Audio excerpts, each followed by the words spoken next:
Yo, what's going on, guys? Welcome to TBL Live. This is the Sixers versus Knicks watch party. Today, we are going to be reacting and breaking down. As you guys watch the Sixers-Knicks game, we will be watching and commenting. If you're new to the channel, though, make sure you like, make sure you comment, and make sure you subscribe.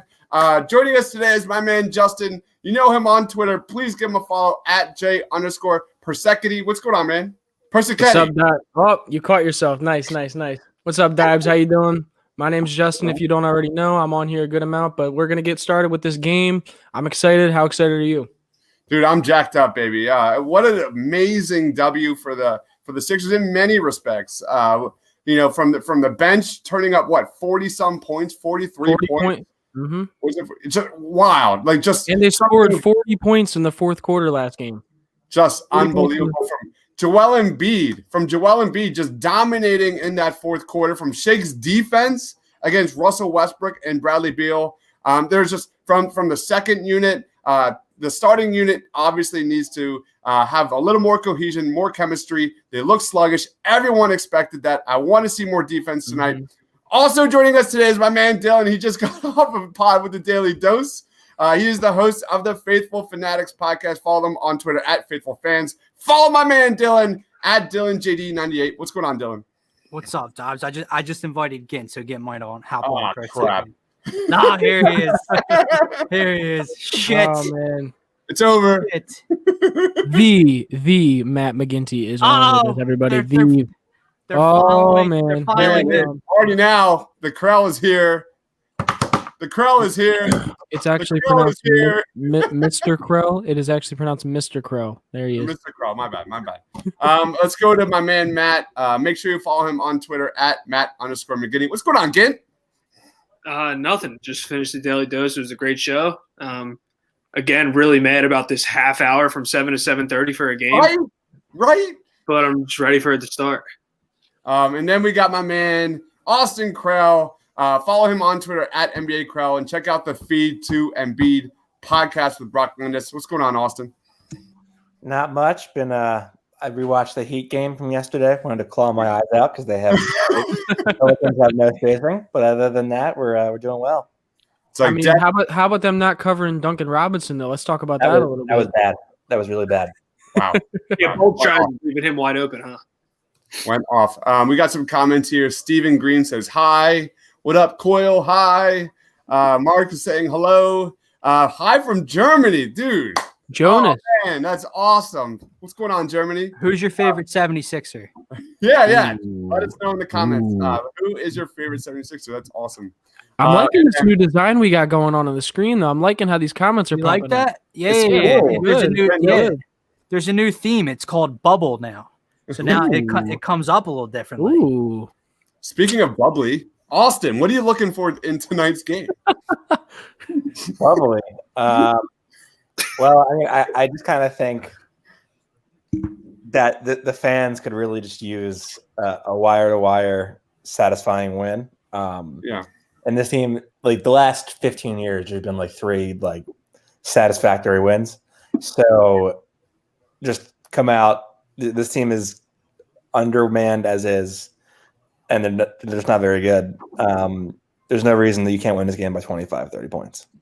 I love it. See, we say that, but this offense is so new. So this, as much as I want them to be like, okay, it's the Knicks and they should beat them by 30 points, I'm still not that confident in this offense yet. Yeah, Justin's completely right. Let's see it. The same thing applies to the Knicks, though, because they have a new coaching staff as well. They have a lot of roster turnover as well. The talent that you have trumps anything the Knicks can do. There's no reason this game should be anything less than a 25 point. I don't know. Julius Randle, man. Zion. Do you mean Zion Light? All right, we've got my man Brian. He says hi from Colorado. Oh man, I love being in Colorado right now. From the beginning, Ben Simmons is his favorite player. Is Ben Simmons popular in Germany? Let us know, man. I would love to know more about Sixers fandom overseas. Love to hear more importantly, Dodge, is the painted lines popular in Germany? Ooh. Yeah. We know it's popular in Turkey. How about Germany? Yeah, exactly. Hopefully Furcon isn't popular out there. Villain says, good Molly. What's cooking here? We are doing a Sixers versus Knicks watch party. Please comment, please subscribe. It's all about you guys. He says, hi from Maryland, and Sixers start road winning streak tonight. Let's get some good shooting on the road. That would be awesome. I think if they win tonight and they win tomorrow, they will have already won like 1/6 of the total they won last year. That's crazy. Oh my God. All right. Let's throw it to Justin. Justin, what are you looking for from tonight's game versus the Knicks? Well, for one, I'm looking for Joel to dominate Mitchell Robinson down there in the paint. So I'm interested to see how that goes. I'm very interested to see how much run Matisse gets this game, being that they have a little bit of bigger forwards and guards than that the Wizards had. I'm interested to see if he gets a little bit more run. What about you, Gint? Yeah, I told Dylan I took Tobias Harris to score more than 30 points tonight. So, did you? Looking for him to maybe hit the side of a barn, luckily. But no, yeah, it would be really cool. Time out. Ginn has the most outrageous parlay out there right now. $10 to win $100,000. Yeah. So What? Let's get that straight. Yeah, it's LaMelo Ball to score 20 or more and Charlotte to win. Tobias to score 30 or more and Sixers to win, and Donovan Mitchell to get a double-double in Utah to win. It's like that's not that good. That's not that terrible. It's not that improbable. I don't feel. Yeah, like. so if I win, you'll all get $5,000. My marking now. Here you go. Well, finally get paid for all the work. Listen.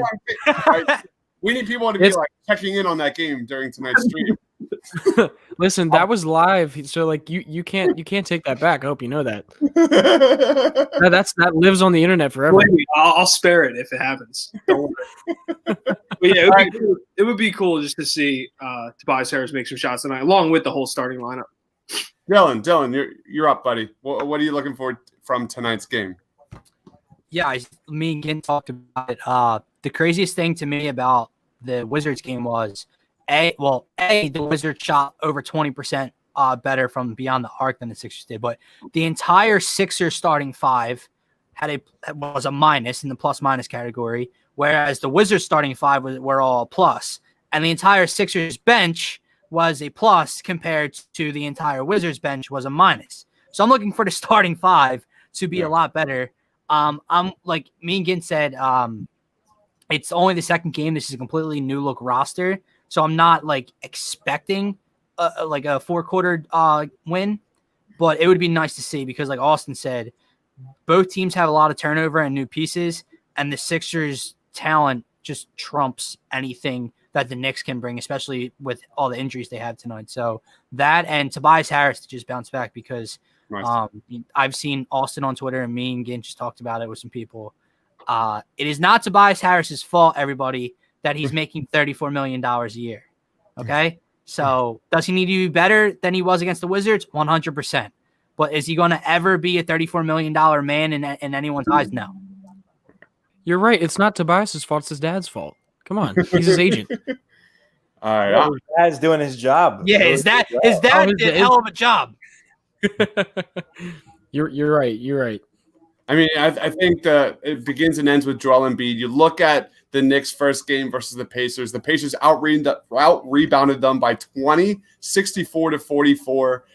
They had 28 assists, the Pacers, and they also had 30 fast break points and 68 points in the paint. So all things have like 74 power forwards too. So yeah, so all signs point to Joel Embiid just eating tonight. My player of the game, I'm going with my man Shake Milton. I want to see him. I'm going with the hot hand. I'm going to see him just continue to show flashes on defense. I want to see him get buckets. I want to see him get the ball and facilitate the pick and roll. Dylan, who's your player of the game tonight? I'm going to go with the one I said in the previous pod, and that is Tobias Harris. And I cannot wait to see these comments. But A, it can only go up from here. And B, this is just a game where I can see Tobias guarding. Between 20 and 30, I want to say 24 to 26. He needs to have a bounce back game. I said Doc. He's not going to throw anyone under the bus, but in the post game show and in his interview after the game against the Wizards, he wasn't too silent on Tobias not having a great night. So I think he knows what Tobias needs to do. I think Tobias knows what he needs to do. And I don't see how the Knicks have enough to guard Joel, Ben, Tobias. So I think Tobias shoots more efficiently and drops over 20 tonight. What are you getting? What about you getting? Player of the game. Yeah, I'm going to go with Ben, and I'll probably go with Ben literally every single game this season. But I'm really hoping he puts the miraculous performance RJ Barrett will ever put up in game 1 tonight to rest. But what about you, Justin? So I wanted to actually piggyback off of Dylan's comment about Doc Rivers speaking about Tobias Harris. He got some questions in that press conference asking about him and asking if he's overthinking. And Doc literally just said, he's like, I have no idea. He's like, I don't know what's going on with him. I don't know if he's overthinking. I don't know if his shot was off tonight. I don't know. So it's definitely going to be interesting to see how he does. I think ultimately my player of the game tonight's going to be Joel. I think he's going to go off. They don't have anybody who can guard him down there. Julius Randle might try, but it's not going to happen. Austin? Yeah, no, Doc definitely didn't just ignore Tobias Harris, and he definitely didn't just he definitely didn't do whatever Justin said he did. The quotes that he kind of just poo-pooed the whole Tobias thing. We'll get him in the film room. It's fine. Next question, please. Not literally next question, but it didn't. You don't want to go in depth about it. For me, I think Ben notoriously, or I guess, famously does pretty well against the Knicks, and he just dominates against them. Of course, it usually helps that they play the Knicks close to All-Star Selection Week, where he's trying to get his last point in. But my bold prediction is that Ben takes a 3 tonight. That's what I think happens. I just have a gut. I have a gut feel. It's going to be a MSG. No fans there to do it. He stepped confidently into a jump shot the first game, and Sam Cassell has been working with him on those outside shots. He's going to attempt one. You better hop on FanDuel or whatever app that is and bet the over half a 3-point attempt. Here's the thing. I'm in Florida. I can't gamble. It sucks. You want me to put it in for you? Well, Dives, real quick. I don't know if you know, they're actually thinking about canceling the game tonight because apparently the Brooklyn Nets already won the NBA championship after. So, that was so stupid. Yesterday, I saw that tweet and I was like, yesterday. Fair. We just had our comments flooded about how we need to make moves because we can't beat the Nets. The guy on Twitter's like, it's over, season's over. Just like 3 days ago, everyone was saying it would be a top 3 seed, and now it's over because the Nets beat out of the Warriors and the Celtics. The Celtics who are a terrible matchup with them. What wheeled out Tristan Thompson as Kevin Durant's main assignment, and they were surprised they won. The Celtics were isoing Tristan Thompson last night, and you're worried about this. I will say also what should be said, and I think it's been on Twitter, but I haven't seen a lot of people talk about it. Jason Tatum shot the ball 50 times. He's overrated. He shot the ball 50 times. No, everyone's like, "Oh my God, he Jason Tatum." I'm like, "Bro, he shot 50 times." I think Thiago put it out too. He only had 4 assists in the first 2 games too. That's Tatum's stick, man. That's what he does. He's 19 though, so it's okay. He's 6'10" too. Don't forget that. All right, so let's go to the comments. Steven says we got to have positionless basketball. Ben can handle off the rebound. Bryant says McGinn has the most outrageous predictions, not just parlays. There you go. Well, that's probably because Gint took Tobias Harris to be his offensive player of the year outside. I know. And I said Omari Spellman was the Knicks' biggest loss tonight. Big Shane Gillis says they were 5-0 to start last year. I'm still dead inside. Nadir says my favorite starting 5 on the screen right now. That is just Nadir always chiming in. What position are you guys? Clearly I'm the point guard. No. PJ. Right here. Am I this team? Am I this team's center by default? That's why you're in the middle. Well, we're running a zone. We're running a 2-3 zone. Love it. Love it. One of those Villanova offenses. Great basketball team. Coyle goes, I think this was directed towards Gint. You say all of us. Does that mean all of us on the screen or all of us in the chat? Ooh. For what? For the $100,000. No. One screen. Sorry. Daniel Rosenthal, hi from Australia, man. What's going on, Australia? Thanks for joining, man. That is fantastic. Foster's beer. Cheers, mate. Cheers. What are you guys drinking tonight? I gotta pour another. They Well, only Gint's, drinking Blue Moon. yeah, Gint's drinking raspberry watermelon. Yeah, watermelon White Claw. I've never had a White Claw ever. It's great. White Claws are fine. White Claws are fine. Watermelon. Watermelon's not bad. Austin. Watermelon's not bad. I'm 24. Never had a White Claw. Austin, although you never had a White Claw or Blue Moon. You Ooh. can't ask him that. He's never had a White Claw. That's I true. still want to know the I answer. never had a Blue Moon What either. if he? so Oh my god! Blue Moon's good, man. So I was he's- gonna I'd probably go White Dives. Claw if I had to. Dives. Watch your mouth. JoJo will have 35 points, 14 boards. Ben 23 and 10 and 11. Damn. 127 to 93, man. That would be a fun live stream, man. Let's hope that happens. So there's The some one there's thing- there's a bet on the sports app saying that Joel 30 or over and the win. Bet that then, buddy. If he's getting 35 for sure today, then bet that shit. Bet that. The one thing I'll say about this game is it's like when we were talking about the Eagles and the Giants, right? Like when a team's not up to you, even though the Eagles suck this year. The Sixers can't let this young, inexperienced Knicks team who doesn't know how to win, doesn't know how to lose yet, hang around late into the fourth quarter. That's my one thing for tonight. They naturally will. They naturally will. They will. Well, here's the thing. That's what I want to see tonight. Normally, that's the Sixer thing to do. But under Doc and this new staff, is it different or we'll see. But I wonder if they're going to run the same play for Joel they ran 18 times in the fourth quarter. And I wonder how long it's going to take the Knicks to figure out what the play is. Yeah. even if they figure it out, can they stop it? Probably not. They're the Knicks. No, they don't have Amari Spellman. Oh my God. Oh my gosh, watching the Orlando Magic. Come on, man. This is way more fun than the Orlando Magic. I could never bring myself to watch the Magic. I would be so bored watching Nicholas I get out of the high post. I bet Wizards beat Magic today. I bet that. So Nadir, when you go back, come tell me when the Wizards beat them so I can let me know if I have my money or not. Let's go. Shake needs to start as soon as possible, says Steven. Not yet, dude. I disagree. You are wrong, Steven. Marquis says, I see Tyrese Maxey dropping 14 points, 5 assists, and 2 rebounds. Tyrese Maxey played 11 minutes. Let's set the over under on 10.5 minutes for Tyrese Maxey. Dylan, over or under minutes for Tyrese Maxey? I'm going to say over simply because he got almost 11 in real time in a close game against the Wizards.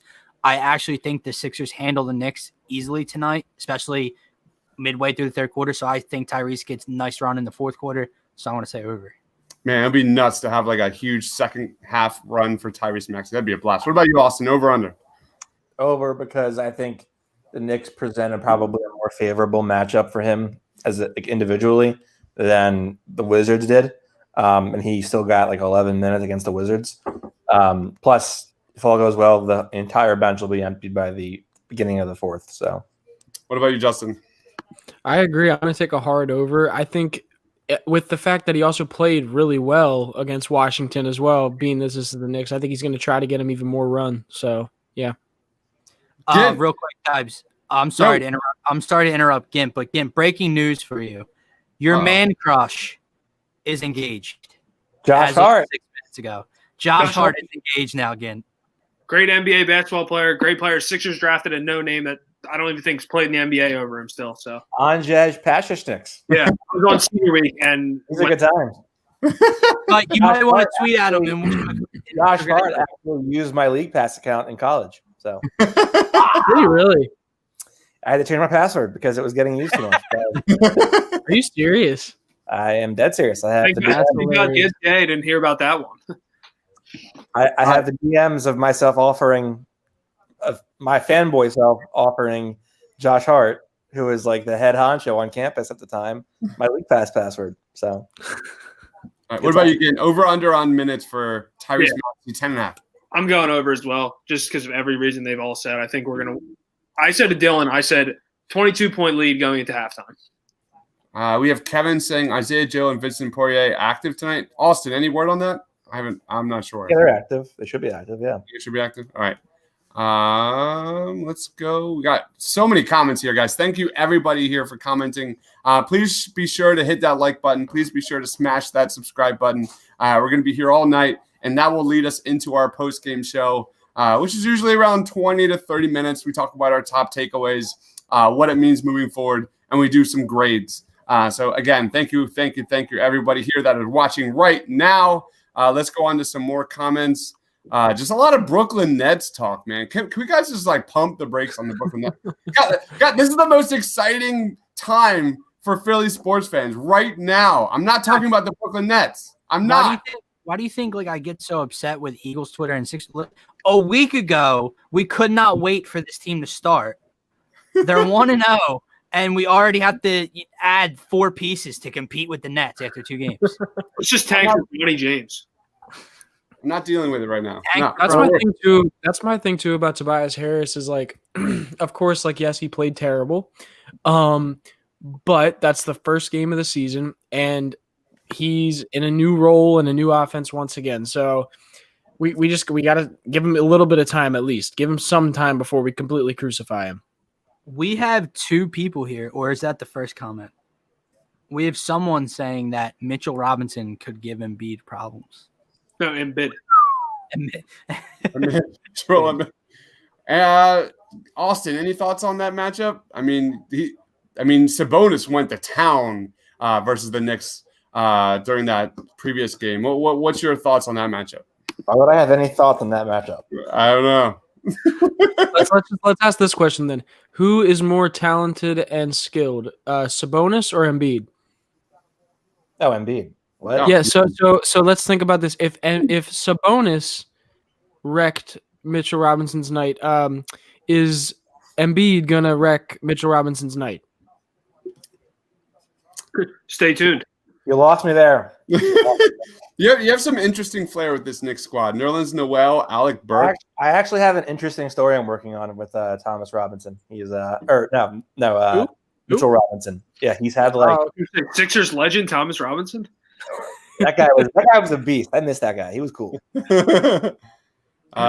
Shane Gillis says Josh Hart's best NBA highlight this year is his caught reaction to James Harden spiking the ball in his own face. I didn't see that. You guys see that? Oh, I saw that. That was really funny. He looked at him like awesome. It was just as bad as what was the kicker that like threw his helmet on the ground and came up hit him in the nose. It was basically that, with the players around him reacting.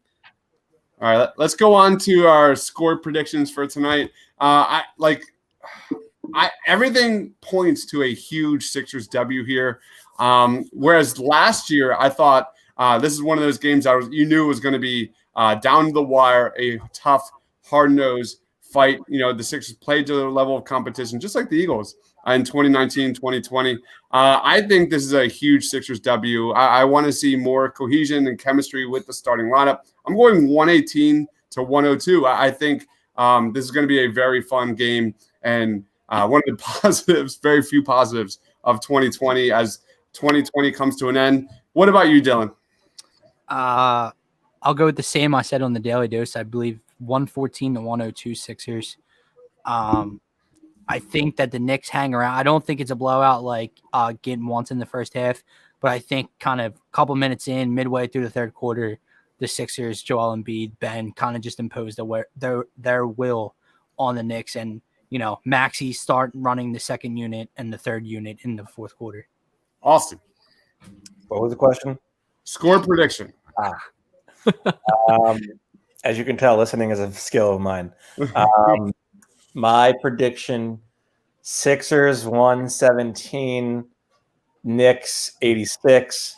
Tobias Harris has 22 points and 14 rebounds. Ben has 18, 11, and 10 Lyle on Twitter bitches about how Ben Simmons doesn't score enough points. Yes. We're done. Yeah. Joel only plays 28 minutes. Is what I think. That'd be great. What about you, Justin? I think we're gonna score somewhere in the 120s. I'll give him like 122, something like that. And 105. I'll say that. I think our defense is gonna be killer today. I really do. Good.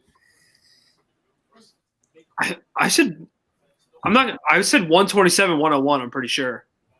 Yeah, you had a 26 point. You had a 26. I almost want to like pick something else, then I can clip it either way and say that I was right if I somehow landed one. I'll just say 127, 101. Oh, Big Shane Gillis. I love that comment. Look at that. That next comment. Look at that. Mitchell Robinson is the dollar store Jared Allen. Mitchell Robinson is like a CVS Rudy Gobert. All right, guys, I gotta head out, but go Sixers. Go Sixers, baby. Thanks, Dylan. See you, Dylan. What should we do? All right, so I think the bench was the bigger takeaway during that game one versus the Wizards. Who has the better performance tonight versus the Knicks? Is it the bench or the starters? Austin. You would hope the starters because it's the Knicks. We'll see if it comes to fruition. I think it's probably going to be what the bench. The bench scored how many points? What 43? No, I think they scored 64 the first game. Was it 64? I think it was 64. It was like 64 to 30 in terms of the bench. 30, 36. They had 43 points off the bench. Really? Yep. Game was I was thinking of the Indiana game. You're right.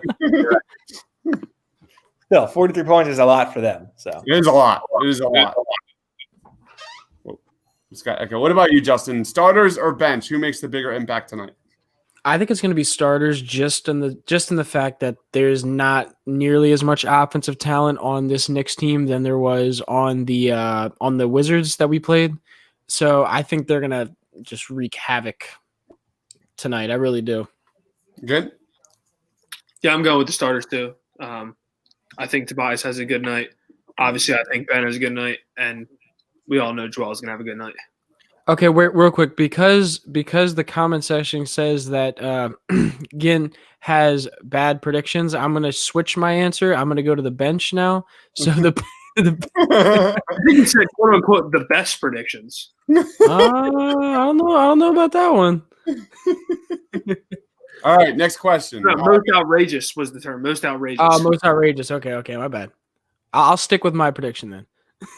Matisse Thybulle got like 17 seconds in game one. Over under, let's say 5.5 minutes for Matisse Thybulle tonight versus the Knicks. Over under 5.5 minutes. Austin.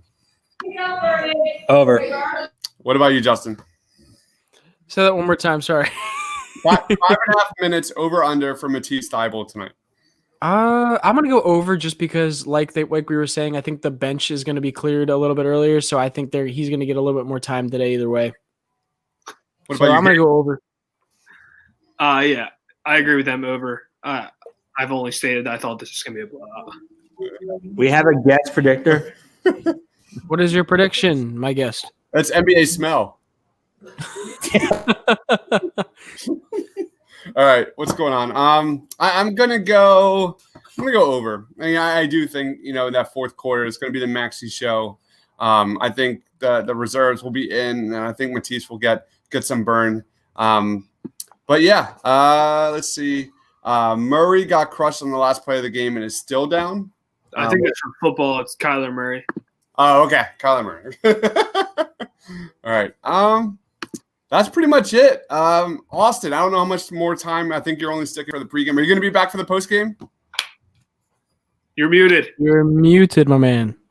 I will probably be in the press conferences, so not what? Anything you want to plug, dude? My game story will be out after the game as per usual. The Feed2 Embiid new episode hopefully tomorrow. But other than that, that's all. As Dibler eats his noodles. And the dog pops into the background. This is Kona. Do you want to mate dogs? We should mate dogs. This is a dog crock pot. Dog crockpot. There we go. No, it's Kona. She's the best. Dog crockpot. Yeah. All right, Justin, anything you want to plug? I mean, you can follow me on Twitter if you want. I'll. It's not terrible. Yourself. That was really good. That okay, was listen. You better go follow me on Twitter. It's very important. I only tweet the best things. You say follow me on Twitter, or don't sleep the lights off tonight. It's gonna be a bad night for you if you don't. Follow me on Twitter, or it's not gonna be a good night for you. I'm gonna send Austin on you. Krell after his press conferences is gonna find you. He'll find your IP address. Have a nice Michelob Ultra and go to sleep. He'll tell Josh Hart Josh Hart owes him for all of his money he spent on this league pass. I would like tell Josh Hart to go get you. That'd be nice. I mean, I'm just saying. All right, but yeah, in all reality, go follow my Twitter if you want to. It's I post some just stuff about NBA, NFL, MLB, UFC, all that kind of stuff. So if you want to go follow that, go ahead. Good, you're up, man. Yeah, Faithful Fanatics podcast Wednesdays 5:00. Faithful Fans 2 on Twitter, and then my Twitter's Matt_McGinty. Also been hopping on Dylan's show. I'll plug for him because he's not here at the Daily Dose. We're live. He's live basically every single day. I've been partnering up with him a little bit, so that as well. All right. So can we call Gin a co-host for that, or are we calling him a guest? I'm confused. It's a reoccurring guest every day. Okay. Just making sure. Just wondering. That's Dylan's call. I don't know. All right. Yeah. So this is the Sixers versus Knicks live stream. Tomorrow we're going to be doing our Eagles versus Cockroach watch party. I think probably starting around like 4:00. So the Jalen Hurts show continues. That's going to be a ton of fun. So we'll be live streaming tonight for the next few hours, but also tomorrow. I don't know what's going on for the Sixers game tomorrow. Let us know in the comments section. Should we do a live stream watch party or not? Let us know. I haven't decided because that's a long day. Because I think it's like 4:30 and then 7:30. So it's essentially like 7-8 hours straight of live streaming. Dunder Dude says 120-96. Hopefully he means the Sixers. And Big Shane Killer says, hope Matisse didn't peak at the bubble, at least for trade value purposes. Austin, before we leave, do you think Matisse Thybulle is still on this roster after the trade deadline? No. No. Ooh. All right. I don't even think that's a hot take. I mean, it's a different regime than what drafted him. Yep. Mark Eversley was big on him, and it's a new regime. That's what happens. You get rid of old pieces that you don't like from the previous regime. So, like Ben Simmons. I think Daryl Morey's made it pretty clear he's a Ben Simmons guy. So, I agree. What? Any final thoughts, Krell? Anything you want to bring up? Just keep riffing, baby. Just keep riffing. Whatever that even means. I'm not sure what that means, but maybe the young people know. That's a Daryl Morey-ism. Oh, okay. Yeah. Yeah. So now we are like literally about 10 minutes away from tip-off. Nah, a little bit. We're about 2 minutes from tip-off. Usually it's like 10 minutes, 11 minutes after. I've got, well, maybe. You're probably a lot ahead of me. So here's my question, though, actually. What sport do you think is worse at starting on time? The UFC. Oh, UFC. Well, yeah, but you can't really help that because it's so like you can be finished in like 2 seconds in a knockout, or you can be finished in 4 or 5 rounds. So it's like it really depends. But like on a sport that I guess I feel like baseball is pretty bad at starting on time. No, baseball is pretty good at it. Yeah, really? Baseball and football are very good.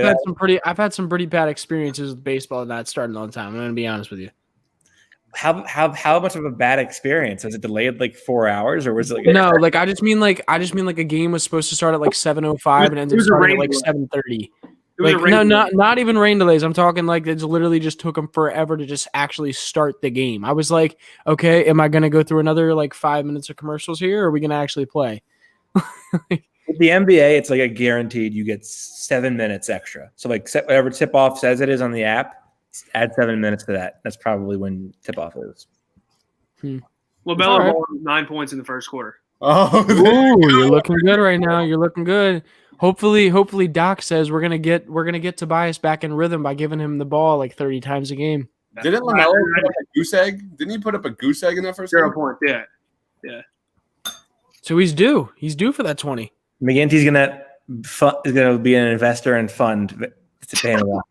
Listen, I'm gonna be very happy if that 5,000 ends up in my account. I'm not gonna lie. You'll probably never hear from me again.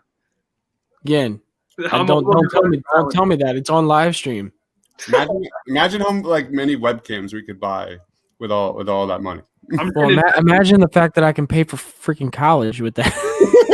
I'm gonna invest in Dylan's college. What's college? College is what I'm in right now. That's what it is. I'm just kidding. Nadir says it's game day, so I presume you should be doing your job. I think that the J word is a very interesting question. Yeah, we didn't know if we were going on tomorrow for the Daily Dose, and Nadir said, "You better be coming on tomorrow." I love it. Carlos says hello from all the way from the Philippines. That is fantastic. So we've got Germany, Australia, and the Philippines hanging out with us tonight. That is guys, we gotta go. Carlos, tell your friends about us. Tell your friends. All right, there goes Austin. Tell your friends about us. Philippines, we need you. That is so cool. Carlos, what's the scene like around Philadelphia sports? Is there a big group of Sixers fans out there? Let us know. I would love to hear about it. That's really, really cool. And tell them all to follow us. Yes. Don't forget Philly. Sorry, Coyle. Yes, we also have Philadelphia here, and Carlos says will do. That is fantastic. Anthony Hands, Shake and Max combined for 35 tonight. I might cry, guys. If that happens tonight, there will be some tears coming out if we get the Tyrese Maxey show in this second half. That'd be absolutely fantastic. My thing's not even Tyrese. My thing's Shake. If Shake goes off for 35, combined for 35. Okay, my bad. I thought you said they're both going off for 35. I was like, Wait, so Dives, let me ask you this, because I know you're pretty adamant on keeping the starting lineup the way it is. So, you don't want Shake to move into the starting lineup and have Maxey basically control the second unit? my whole point is we know Doc Rivers' success with 6-man. We know the Sixers' weakness has been lack of bench the last several years. My whole point is let's not jump the gun yet. Let's have the starting lineup figure out some chemistry and cohesion between. I want to see more 2-man game between Seth and Joel. I want to see that develop. You put Shake in that starting lineup, the ball's going to run through Shake. It's not about who starts. It's about who finishes. And we saw that during the first game with Shake Milton pretty much running the offense. So my whole point with that, I'm not against it. And I think we're going to see it quite a bit this year, depending on matchups. Who knows if Ben takes a day off or Seth Curry takes a day off, or that's definitely going to happen. My whole point with that is I just want to see it play out. I want to see the spacing for Ben and Joel first and foremost. I want to see Ben push the tempo.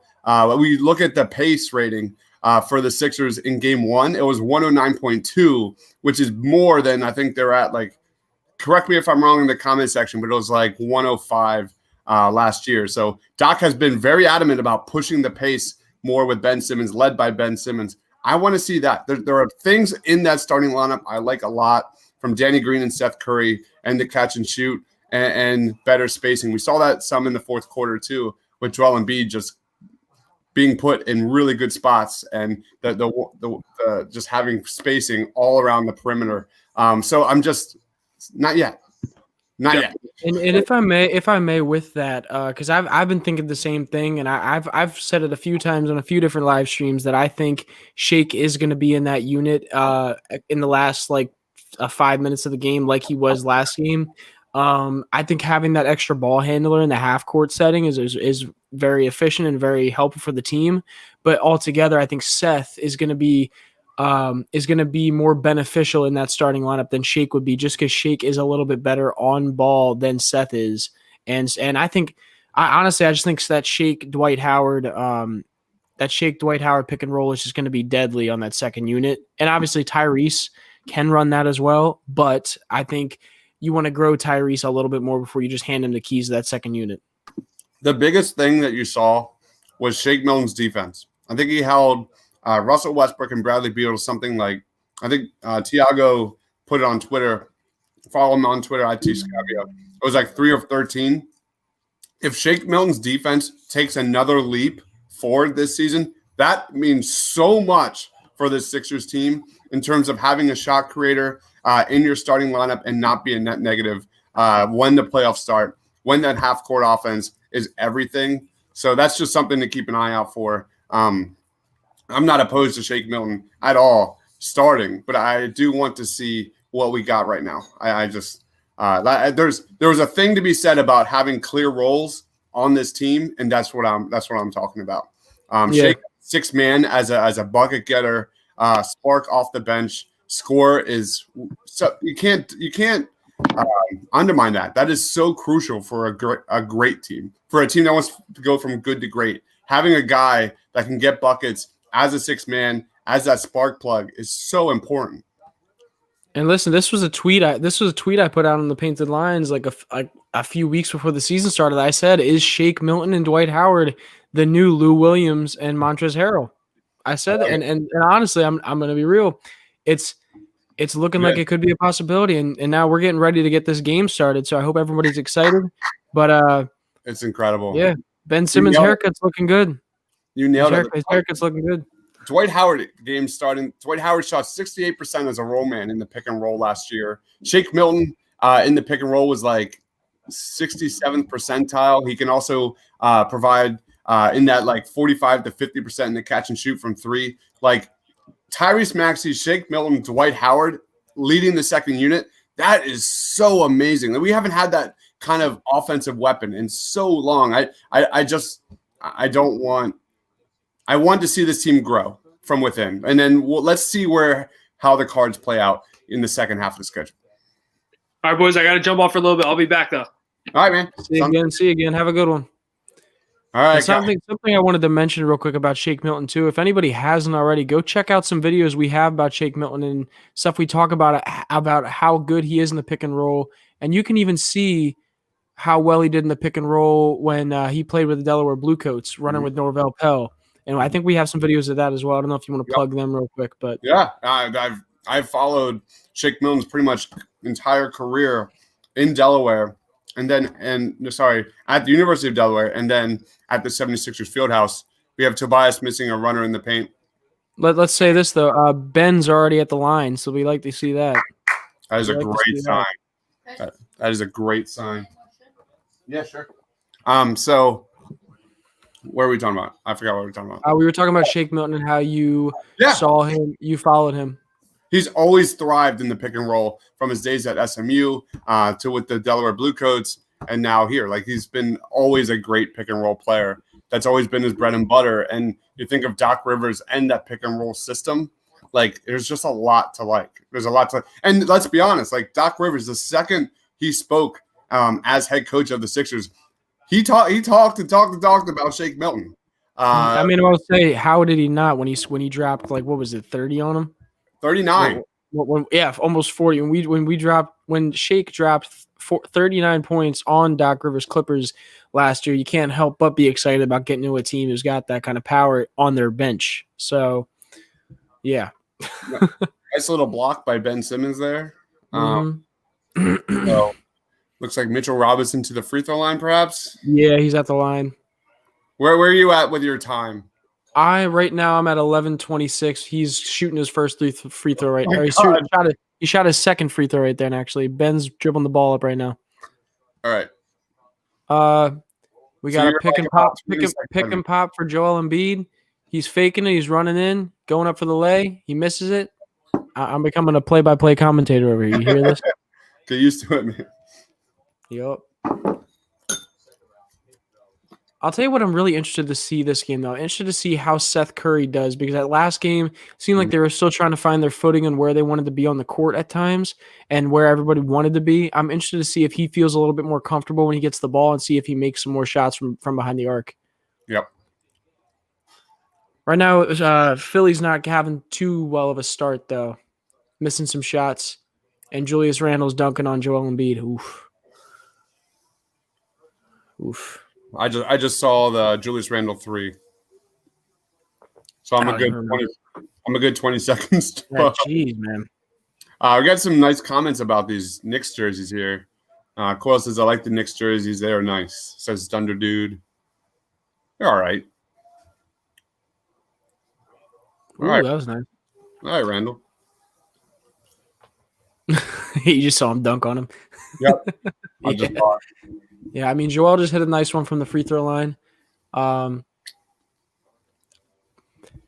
Tell us in the comments, what do you guys think about Tobias Harris? What do you think? How do you think he'll do this game going up against Julius Randle at that power forward spot? What do you think is going to happen this game with him? That shot was money, man. By Embiid at the free throw line. Mm-hmm. So smooth. I agree. I'm also interested to see who they have Ben on primarily this game. RJ Barrett had like how many points in that? Almost Toby. I'm not sure, to be honest with you. A lot. I'm not. Nothing about RJ Barrett scares me. Oh no, I agree. I mean, RJ just had a really interesting shot on a Ben Simmons closeout.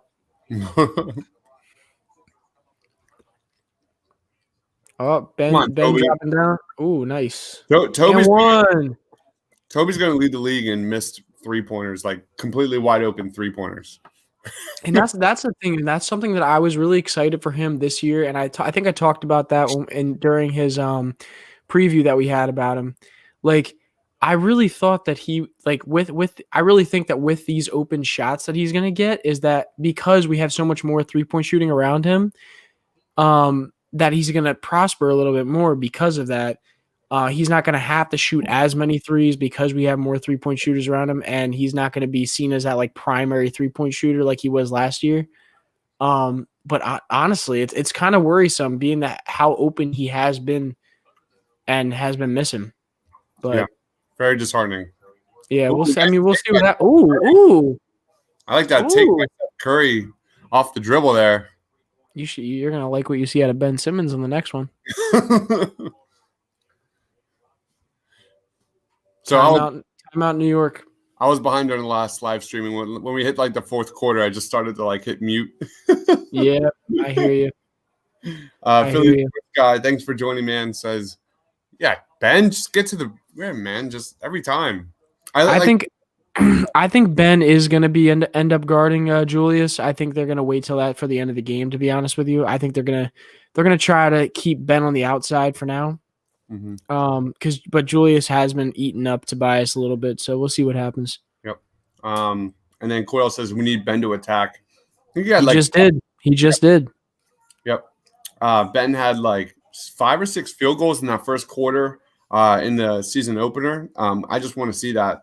That level of attack, downhill attack from Ben for 4 quarters. Steven says Randall won't get more than 10 points. How many points do you have now? I think he already has at least 4. Pretty damn sure he has already at least 4. Okay. He has 9 points. Does he really? Damn. They must be putting Ben Simmons on him already. They're going to try to lock him up. Yeah. Let's keep going. Does he really have 9 of their 10 points? He's got 9 points. Wow, he's got 9 of their 10 points. He's got 9 points in 3 minutes, 4 of 4 from the floor, 1 of 1 from 3, and a turnover. So let's talk about this. Julius Randle for MVP. How's everyone feel about that? Just shut down the NBA season. Give the championship to the Nets. Give improved player to Julius or MVP to Julius Randle. It's over. It's over. No, MIP is Shake Milton after he averages at least 15 points this year. Think so? I think for sure like he's going to be up in that like 15 to 16 point range. Maybe even higher depending. Like I think it's very possible because just from what I've seen in preseason on how they're using him and from what we obviously saw last game. So it'll be especially if he's off the bench because he's not going to. Julius Randle has 90% of the Knicks offense so far. I mean, my man Ty Book says Harris will have 12 points, 5 boards, and 4 assists.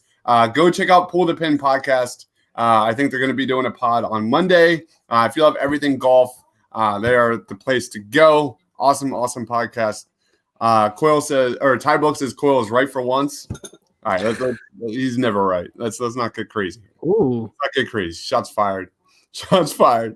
And then Philly Sports and Green and Curry need to hit two to three threes this game. That'd be nice. That's what you want to see. You want to see more spacing and more efficient offense from this starting group. That is major.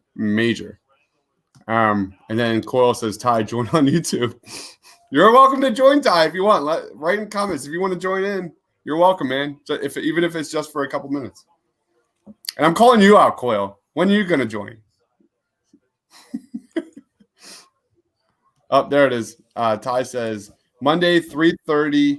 They're doing a golf 2020 in review and a 2021 preview. That's going to be awesome. Guys, if you love golf, be on the lookout for that. We got Joel in the pink going up against Mitchell right now, looking like the same play as and he's on. He's on today. That looked like the same thing you saw last. What day was that? What day did we play the Wizards? Wednesday, I think. Wednesday, yeah. Just like last game against Thomas Bryant, looking good against Robinson. So Julius Randle is 4 for 4 from the floor. The rest of the Knicks are 0 for 4. Listen. That's fine by me. He'll get cold eventually. Exactly. Joel Embiid's cooking, baby. They just put double team. Let's see where this ball goes. Come on. Come on. We gotta be faster off that one. Ben now on the post. He's going in. Passed out to Joel. 3. And it's a bucket by Joel Embiid on the 3-point line. Looking good tonight. Looking good tonight. That's back-to-back buckets for Joel.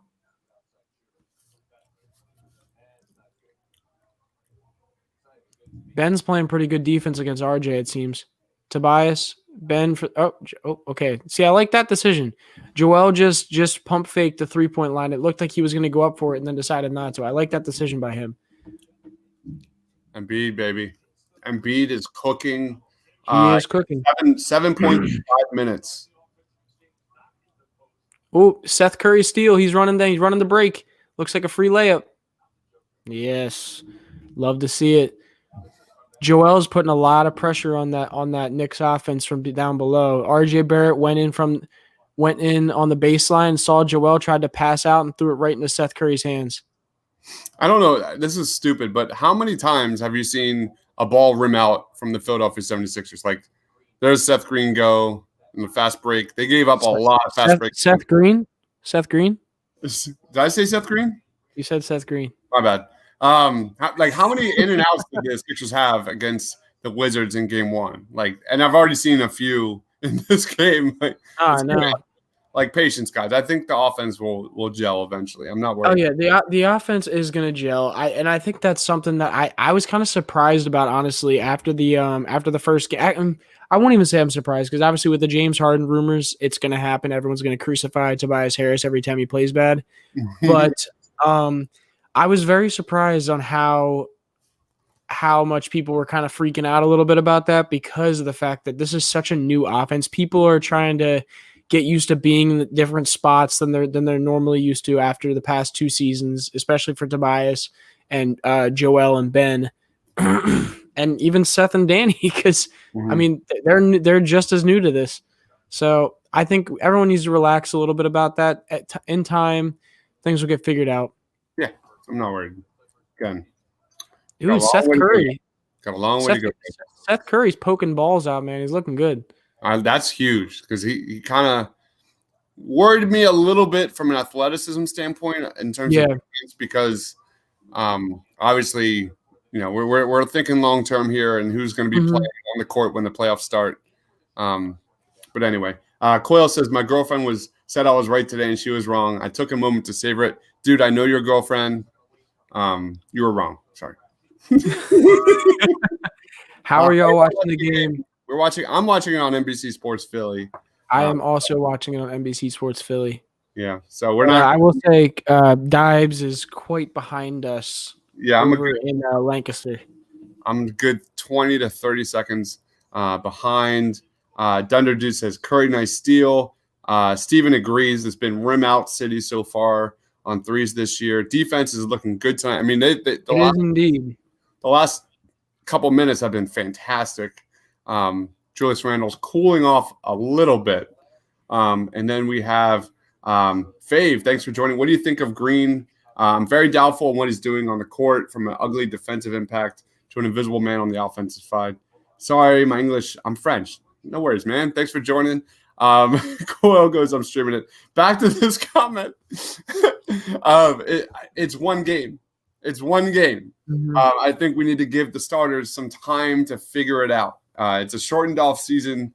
All this like going crazy about how the starters kind of looked off and sluggish in game one is kind of ridiculous. I think we need to give them some time, give them possessions, as many possessions on offense to figure it out. I think it works. I do. I think this roster works, especially that starting lineup. Just give it time. I think something to the point about Danny Green also. Danny Green is a very, very good NBA player in my opinion, because he's not just somebody who is trying to be a good NBA player and is trying to learn where he is in the NBA right now. He knows what his role is and he knows what he has to be good at for this team, and I think that's the most important thing. Is the team, and Danny Green is like a perfect piece on this team where he's got the veteran mentality. He is a willing defender and a good defender. I believe he had 4 steals in a preseason game, and that was in starter minutes against starters. That wasn't just junk steals. And I believe he had at least didn't he have two steals last game as well? Yeah, I think Danny Green is a perfect complement to Ben and Joel. And like I said, just give it time. Just give it time. Right? His team defense is going to be fine. So Steven says Alec wanted to be here. Hope he doesn't light us up. I don't know if I agree with that, bro. I don't know. My personal opinion was Alec Burks wants the ball in his hands, and that would have taken away from Shake Milton, from Tyrese Maxey, for the amount of money he wanted. I don't know what his contract was. I don't remember. But I was very happy to move on from Alec Burks. I know he's lights out for the Sixers in a stretch, but he's a black hole in offense. He can go suck with the Knicks. A lot of people were really pushing for the Sixers to keep him. I think as soon as we traded for Danny Green and as soon as we traded for Seth Curry, I no longer wanted him, because I already knew what we had in Furkan. I already knew what we had in Shake Milton from the three from behind the line. And I think, like you said, I thought Shake Milton was going to take over that role anyway. So I think I honestly think him leaving opens up spots for young guys who can grow to be even better players than he is now. How much did we see last year? Brett Brown trying to have that secondary facilitator, Josh Richardson. Then it was the Alec Burks. Like those guys, it didn't work. It did not work. Shake Milton in a pick and roll as a secondary ball handler is pitch perfect for this roster. Like I was glad to see Alec Burks go. And I will say with that, Alec Burks is very good off the dribble and creating for himself, especially behind the 3-point arc. But when it comes to driving and when it comes to creating for other people, Shake and Tyrese both are, I think, a lot more capable and a lot better at doing that for the team in general. And I think that's what you need to really think about when it comes to that Alec Burks not being here anymore. Is ultimately it's better for the team play of the Sixers. Yep. And Steven says, I didn't want him here. He wanted to be here. All right. Oh, all right. So, all right. Sixers 16-14. 5 minutes remaining in the first quarter. So far, it's been the Joel show. 7 points in 7 minutes, 2 boards, 3 of 6 from the floor. He looks absolutely terrific. And the other nice little nugget here is Seth Curry's getting some fast break points, which has been fun.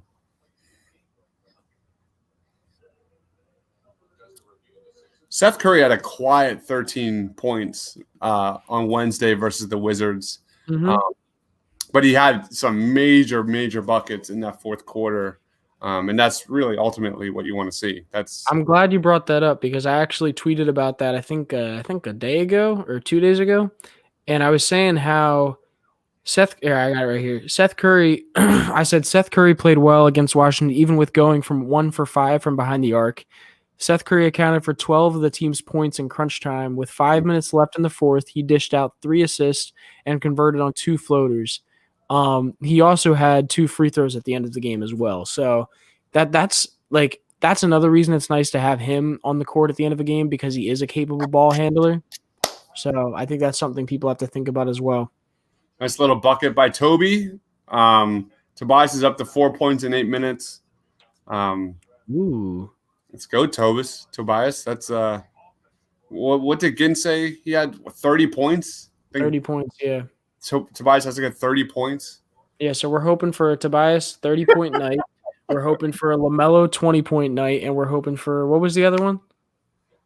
Oh my God, I don't remember, man. It was LaMelo Ball. LaMelo Ball. No, I said Melo already. Melo was 20 points, Tobias 30, and there was another one. There was definitely another player.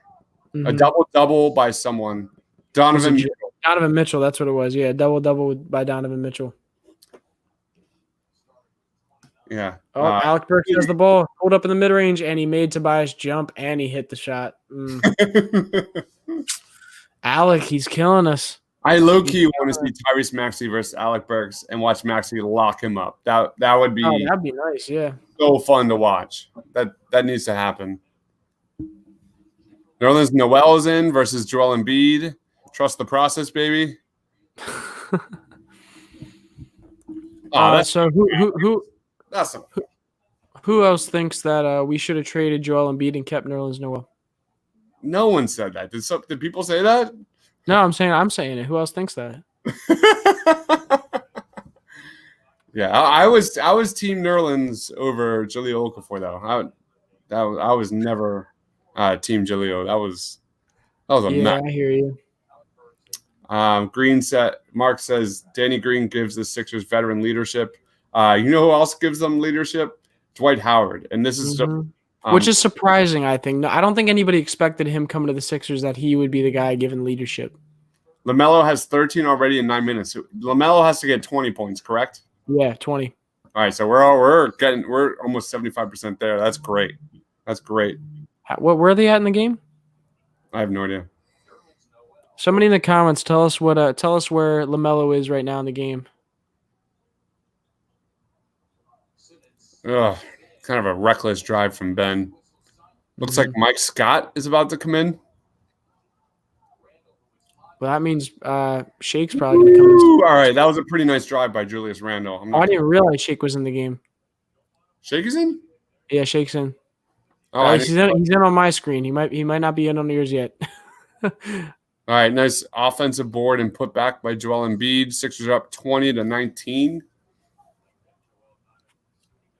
Yeah, right now the lineup out there is Ben, Shake, Seth, Tobias, and Joel. And Toby just hits a 3 from the top of the arc. First 3 of the season, everybody. Let's go. I could be wrong, actually. I think he might have hit one hit one last week. He should have hit at least 2 or 3 because he was left wide open on many of them. Yeah. Well, this one he was actually very contested and he hit it. Of course, that makes sense. He's bringing the ball up, throws up to Joel right under the net. Come on, get in there. Let's go, Toby. Jesus. There's a hack job going on down low. Steven says, fire it up, Toby. And Thunder Dude says, Harris. Nerlens Noel with a jumper. Joel got blocked by Alec Burks. Nuh-uh. He did. He got it back. He got the ball back though and got fouled. Now he's at the line, but he did get blocked by Alec Burks pretty damn hard too. It was a pretty nice block. Oh, here we got Gint saying Melo halftime 13 points. And then it's halftime. Okay. 55-54. Is LaMelo still coming off the bench? Answer me that one. I don't know. No, I'm not asking you. I know you don't know. I'm asking the comment section. I don't really watch much NBA beyond the Sixers, to be honest. I'm more of a college basketball fan. college sports fan. I'm not a big NBA fan, to be honest. I like watching the kids. That is my passion. If you follow me on the Blue Root TPL, that's like my baby. Is rookie scouting reports, or not rookie, NBA draft, NFL draft scouting reports. That's my thing, man. I get that. Steven says, where the F is Tyrese Maxey? He's not in yet. I think my Scott is now in. So hopefully soon, man. Furkan is now in. Dude, Ben needs to be a little bit more calculated going to the rim tonight. He's struggling a little bit. This is great. Ty says, call Dylan. They let Furkan in the game. Of course, Korkmaz gets beat on the drive to the basket on the first possession. Vibes, you should tune into a great college team. Get out of here, man. Tyrese Maxey just came in for Simmons, and Dwight Howard came in for Embiid. So the second team right now is looking a little different than what it's been looking like. They got Scott they got Furkan out there running the small forward with Milton and Maxey. Oh, is Ben still in the game? No, Ben's out. Ah, man. Right now it's Maxey, Milton, Furkan, Scott, and Howard. They got the whole bench in there. All right, we've got Shake leading the offense. Yep. Tyrese Maxey. Dwight Howard pick and roll with Tyrese Maxey. I was a little surprised that they ran. Oh, we got a turnover by Shake. Milton lost control. Mm-hmm. Leads to a fast missed layup. Oh, it was a foul. I was a little surprised they ran so much of the offense through Furkan in the first game. I don't know if they're trying to build up his trade value or what. Well, I feel like it's kind of hard to build up a trade value for him, at least. It depends what they're packaging with that, because Furkan's contract is not large whatsoever. So my wondering with that, if it's building up his trade value, is who else is going along with that, because he's making I think he's making like $2 million. I don't think he's making anything crazy that's going to let you be able to get have money even out. Yeah. So he would have to be a throw-in piece, if anything. I think more or less he is a familiar piece to this team already. People know what he is. They know what he's good at. So I think him and Milton, being that they played together already, is what is the more or less the reason why they run the ball through him a little bit more. Jesus. Kevin Knox. Knicks up 27-24 now. Ty Buck. I'm gonna be honest. This offense is looking sloppy right now. Yeah, they definitely looked much more in sync in game one. No doubt. I will say right now they're going up against a very veteran lineup right now out on the court. Dwight. Come on, Dwight. Damn, Furkan step back. Really? Yep. Furkan step back at the hash mark 3. Ty Book says second team is looking clumsy. Matt, 10 seconds left, 27-27. I think it's – I can't see. That's RJ's got the ball going up against Shake. Let's see if he can lock him up. And he does. Pause, baby. That was really good defense by Shake right there. Kept him in front of him. RJ tried to hit him in the chest with his shoulder, tried to back him off. Shake didn't move, kept that 7-foot wingspan arm up, and got a good contest on it. 27-27 going into the second quarter. I can't express how important it is for Shake Milton to take that next step defensively for this team. I mean, if Shake develops into a plus defender, that is going to be so important for this team as they get ready for the playoffs. It's everything. I mean, that is one of the biggest. It's like literally Ben and Joel pick and roll. Those two learning the pick and roll. It's floor spacing and it's Shake Milton's defense. If Shake Milton, I will say with that, if they eventually develop Tyrese Maxey to become that 6-man role, I think Shake then does move into that starting lineup spot and can take over that. Because believe it or not, and I don't think a lot of people understand this. Shake can run some small forward as well. And obviously, I don't think that's going to happen as much for this team, but he is more than capable of that. If they want to throw a lineup out there at the end of a game with having Shake out there running the 3 and Seth at the 2, just to have some more ball handling, I think that's very possible. And then Shake's not a liability there as well on defense. They only have one defender they need to hide in Seth. Yep. Dunder Dude says tie game after first. We should be up 4 considering we could have made those missed shots at the start. Asia says, "Hey Asia, how you doing? What's going on? Thank you so much for joining. It is now intermission. The first quarter is over. It is a tie game, 27-27. Star of the game so far is Joel Embiid, 10 points in 10 minutes. He's a +3. Only 3 points from the bench, which is Furkan and Korkmaz, which came late in that first quarter, which is a little bit surprising. Like we saw the second unit just come out the gate on fire during game 1. So a little something. Tobias Harris has showed up today, 7 points in 10 minutes, 3 of 6. And then Ben Simmons only has 3 points in 10 minutes. I'm sure the Ben Simmons haters will be here eventually because he only got 3 points. So, are you Sixers fans? Yes, we are a Sixers fan. So we are a Sixers fan, but we're objective Sixers fans. We're not crazy fans. We're not going to sit here and blow smoke up your guys. You know what? We're gonna be honest with you. We're gonna be honest with the team and what we talk about. So don't worry about us not being objective. Nasty Nizzle 610, awesome name. So you guys think Doc sits Embiid tomorrow versus Cleveland? It's possible. It's definitely possible, knowing that Dwight and Ben can run a pick and roll. But yeah, you're right though. Some of Joel's best games goes up against Andre Drummond. Those are fun games. There's I don't know what it is, but Joel always seems to have a chip on his shoulder versus Andre Drummond.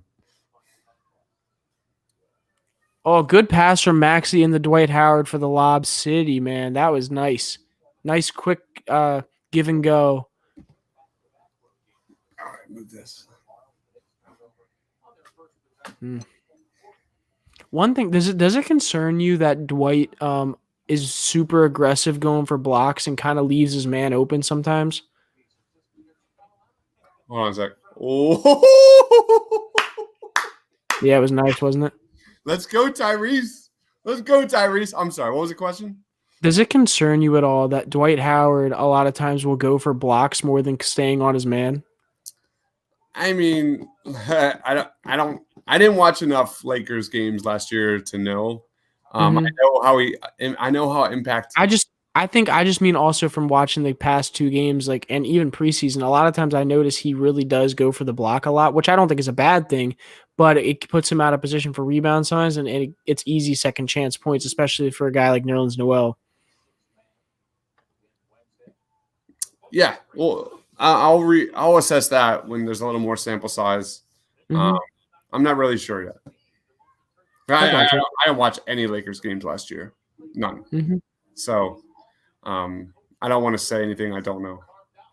I got you. I understand that. Little Tyrese floaters, a little out of control there, but keep shooting, youngin. Keep shooting, Rook.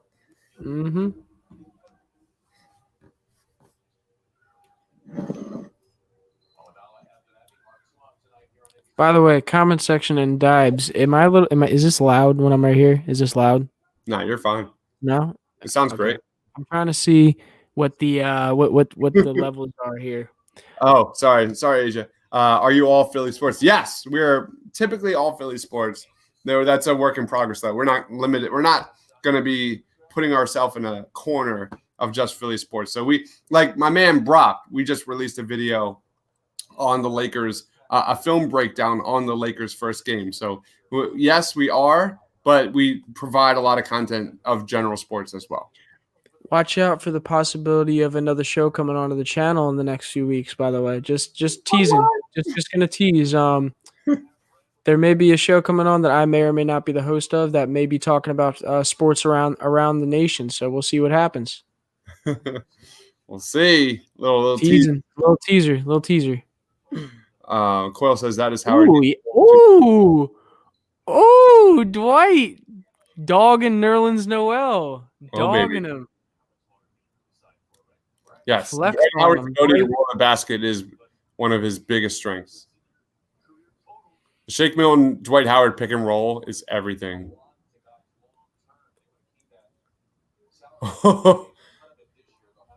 Dwight Howard. Oh, I like the little trash talk. I told you. He dogged him right there. Shake going up against Kevin Knox, running in, toss out to Tyrese Maxey driving in with a floater. Dwight Howard gets the rebound. 10 rebounds from Dwight Howard in 13 minutes in game 1. Yo, tell me, keep an eye on the game. Watch what Dwight Howard does after he gets fouled. I don't know what he's trying to do, but just watch him. Dude, Dwight Howard.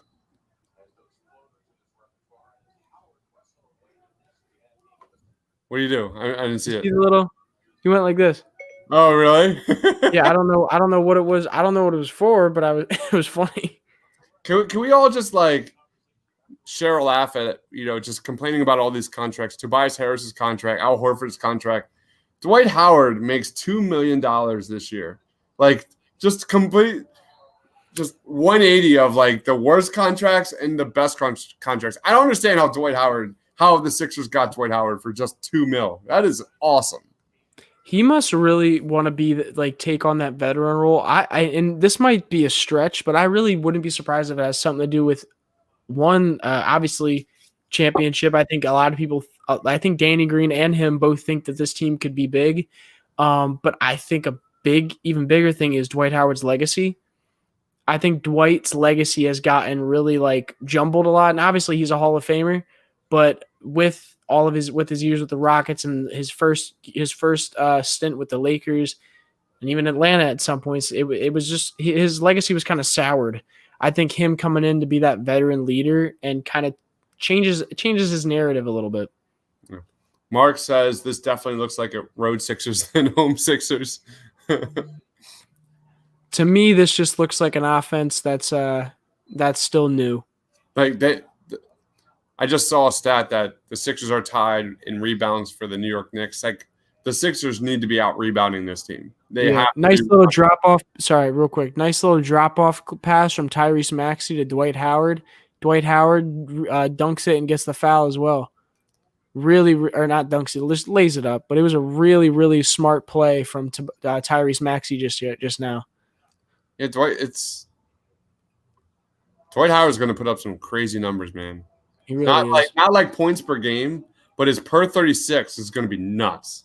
I think his points per game are going to be pretty nuts too, just because of as many pick and rolls he's going to be running. Because with the Lakers, he ran some pick and rolls, but a lot of times he was just standing in the dunker spot. With the amount of shooters that we have on this team, what? Sorry, just the comment of Maury has a picture of Howard, and I'm assuming Steven means that's the reason why he signed for peanuts with the Philadelphia. Oh my goodness.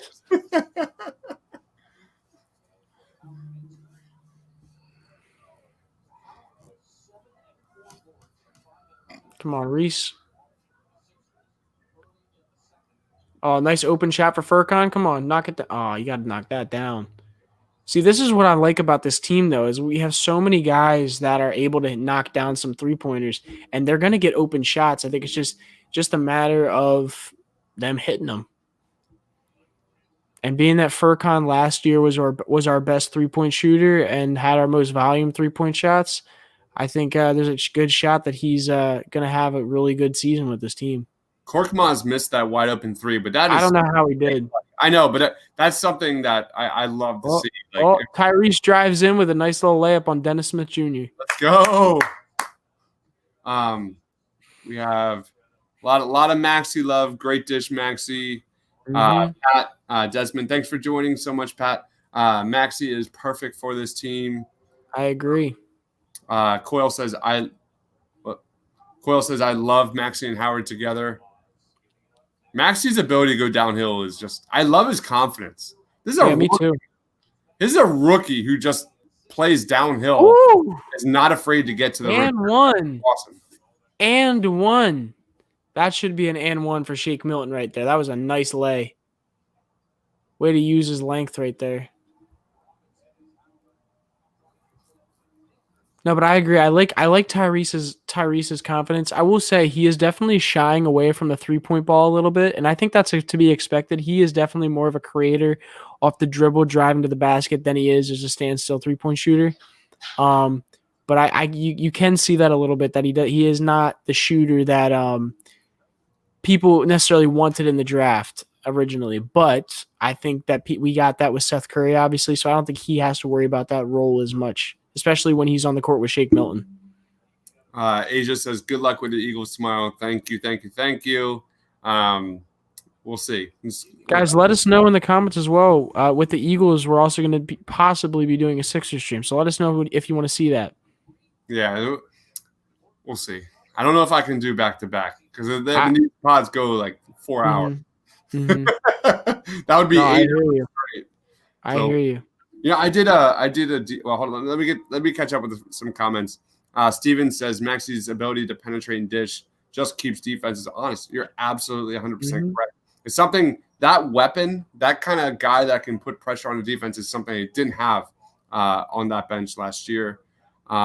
Coyle says need some points to see our boy Tony Bradley. Oh, Rob is joining. The voice of the people is here. What's going on? What's going on, Rob? It's Tony Bradley time. Is Tony Bradley in? Tony Bradley, I do not. Hold on. It's I don't see timeout right now. Like you're ahead of me, so maybe. Yeah, it's a timeout right now. I didn't see him on the floor, but I could be wrong. It's 40-40 right now. Timeout, 6:49 on the clock, and we're at commercial break. Rob says Alec Burks going for 40 tonight because that's Philly. If he goes for 40 points tonight, it's probably a good thing. That means no one else is probably scoring.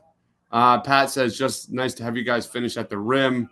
Have guys who can finish at the rim. Maxi and Shake are both strong finishers. They absolutely are. So 40-40 at the timeout.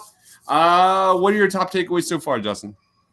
Top takeaways. I would say Dwight Howard is having a really good game. He's being aggressive down low, which we like. I think his aggressiveness can sometimes be a little bit of a bad thing just because he gets himself out of position.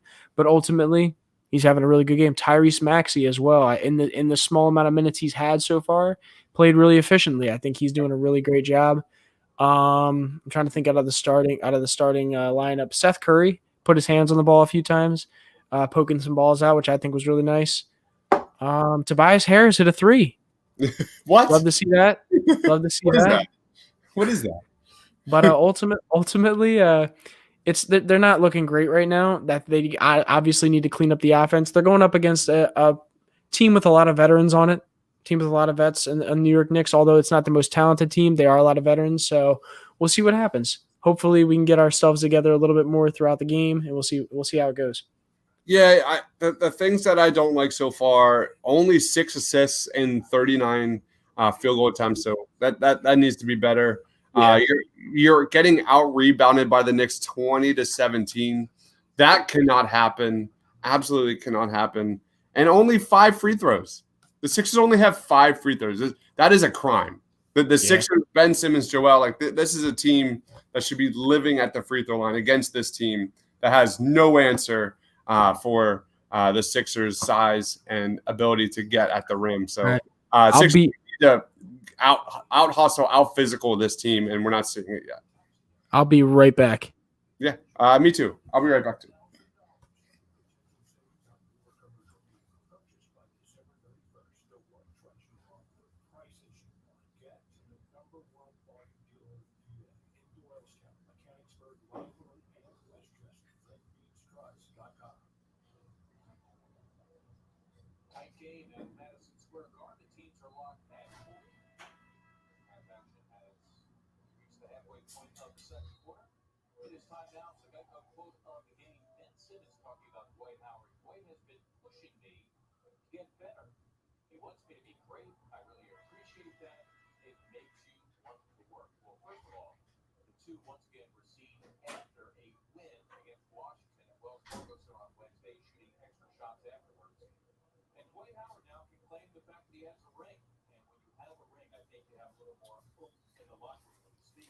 All right, guys, we are back.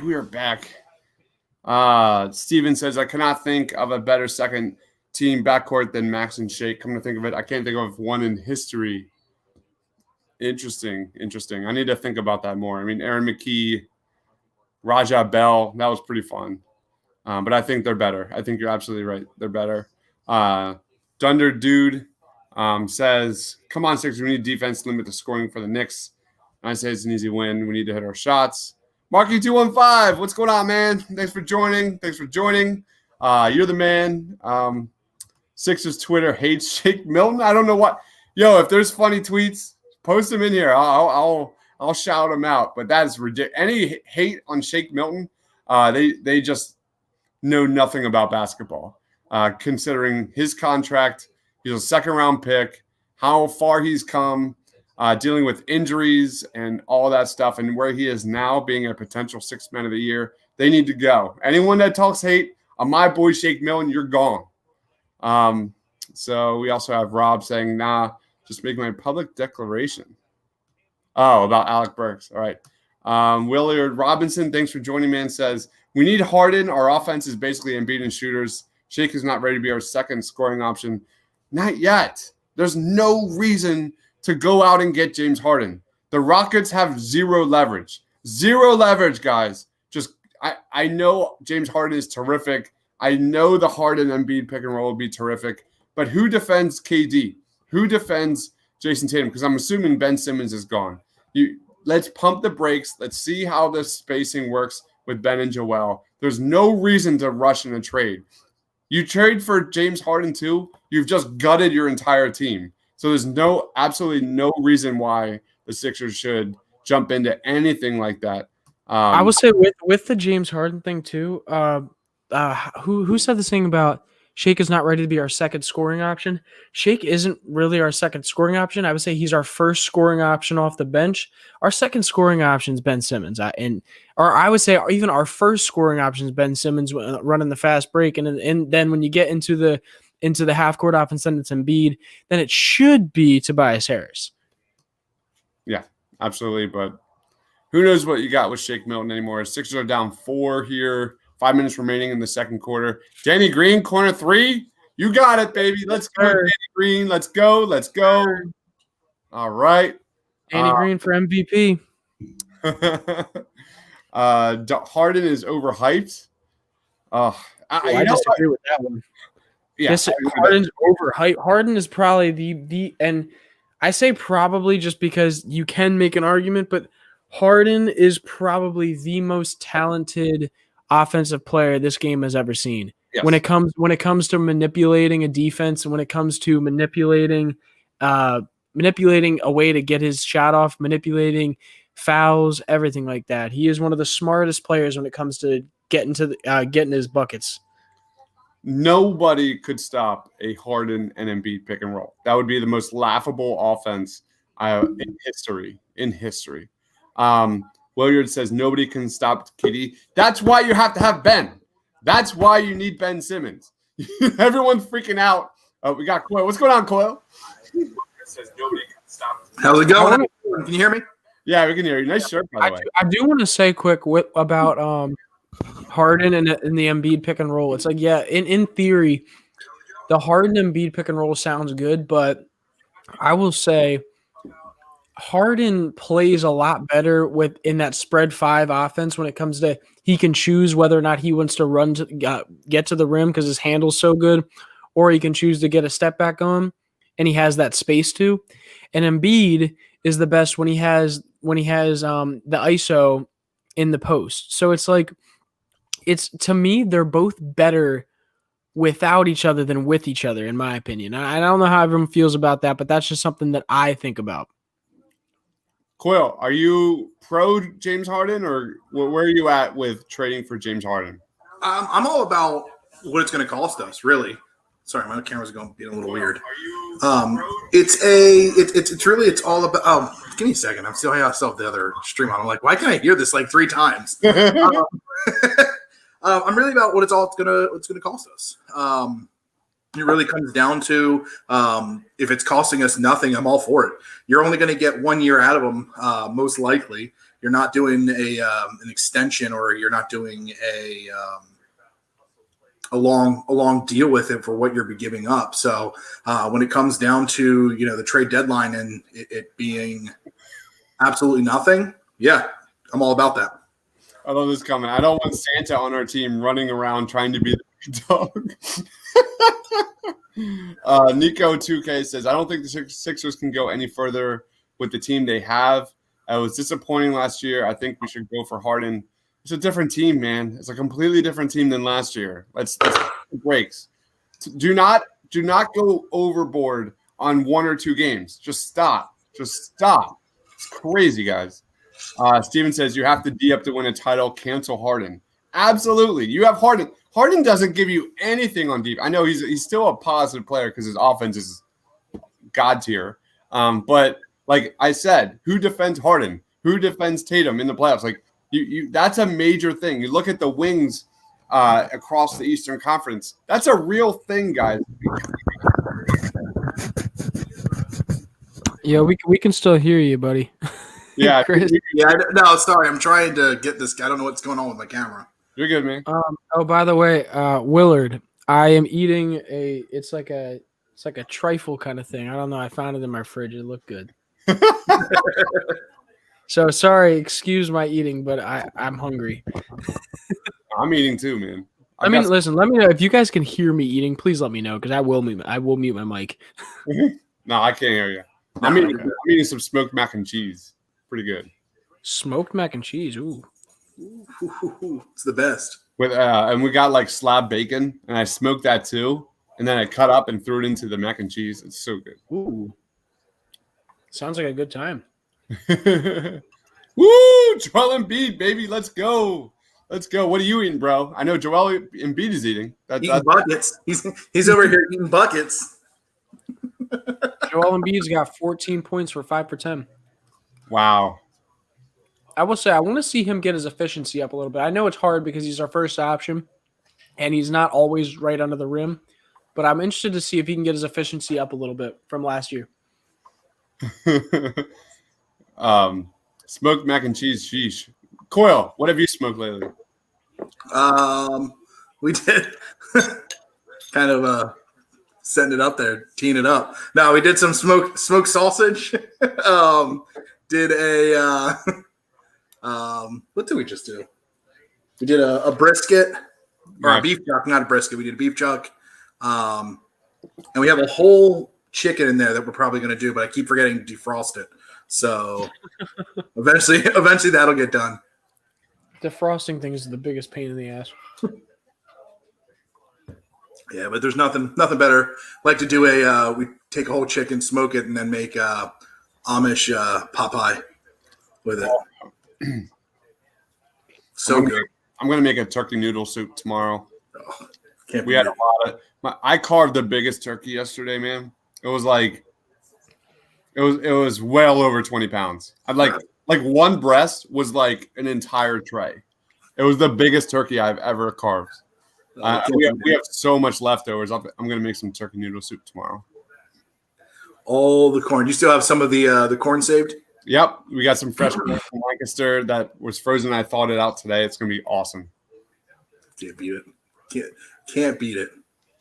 Dude, Embiid ISOing on Mitchell Robinson right now. Oh, passed out to Tobias Harris.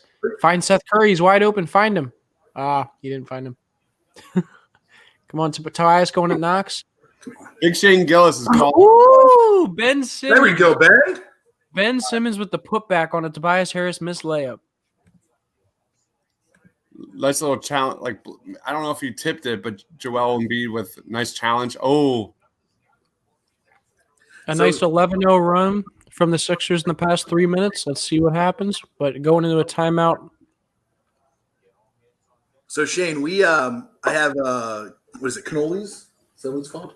Sausage. Yeah, cannolis. So it's cannolis, which is like right down the road from my house, and they have this Italian cheese sausage that is absolutely incredible when you smoke it. The flavor that comes out of it is just absolutely, absolutely insane. I concur. It's so their sausage is absolutely incredible. Yeah, I've had some. It's crazy.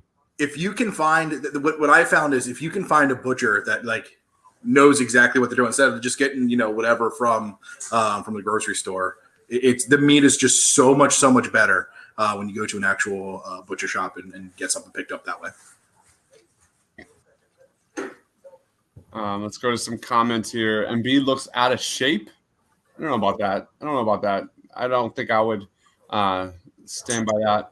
Steven says Powell. I would assume the putback for Ben Simmons. He won't put a hand up on a pick and roll pickup. Who are we talking about here? Joel Embiid. All right. Dwight needs to put Embiid on his workout plan and diet. My gosh, the Joel Embiid hate is coming out. The Joel Embiid has been like the main source of offense today. 16 points in 15 minutes, and we're complaining about Joel Embiid. What is going on here? Come on, it's guys. The actual visual. It's the visual of the way the two different players look, and a little bit of the speed. Dwight Howard's a little bit of a quicker player. Good block, Ben. Well, I mean, Dwight is a pick and roll player. He's been a pick and roll guy for a long time. Yep. Joel Embiid's still learning this. Correct. Looks like Justin's. You guys are. Yeah, next up is. I'm sorry, I didn't realize I was muted. I just said Ben Simmons with the block on RJ Barrett, passing out to an open 3 for Seth Curry. Yeah, this is the team I was expecting to see a little bit, where you're going to have some defense, some pushing. Where you have defense that's falling back. Yeah, I mean, look at Joel. Look at Joel just monstering. So that's one thing that I was actually the last time that we did this, I was getting kind of upset with Joel kind of getting pushed around in Washington. I felt like he was getting just moved. Not in the fourth quarter. No, but throughout the entire game, he was just. I don't know. I feel like part of it is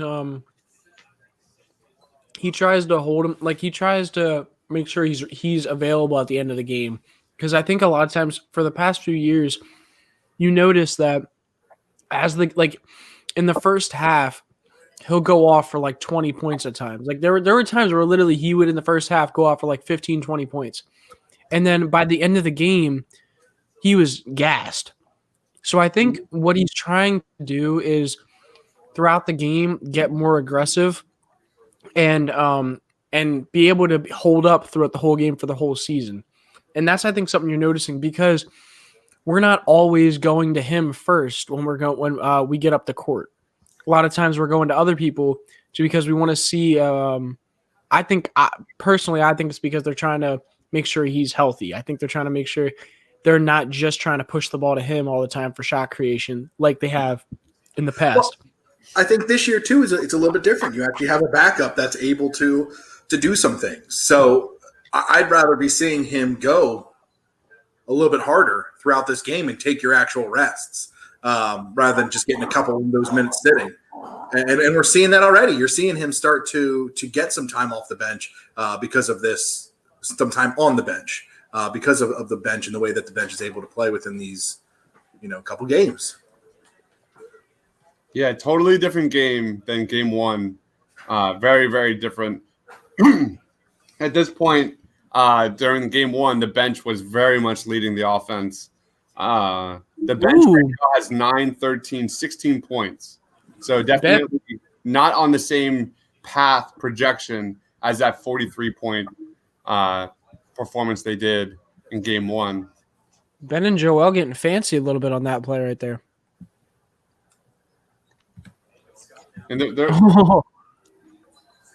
I feel like all of our shots have rimmed out, and all of theirs are rimming right in. To get the fact that the Knicks have more offensive boards than the Sixers is ridiculous. That can't happen.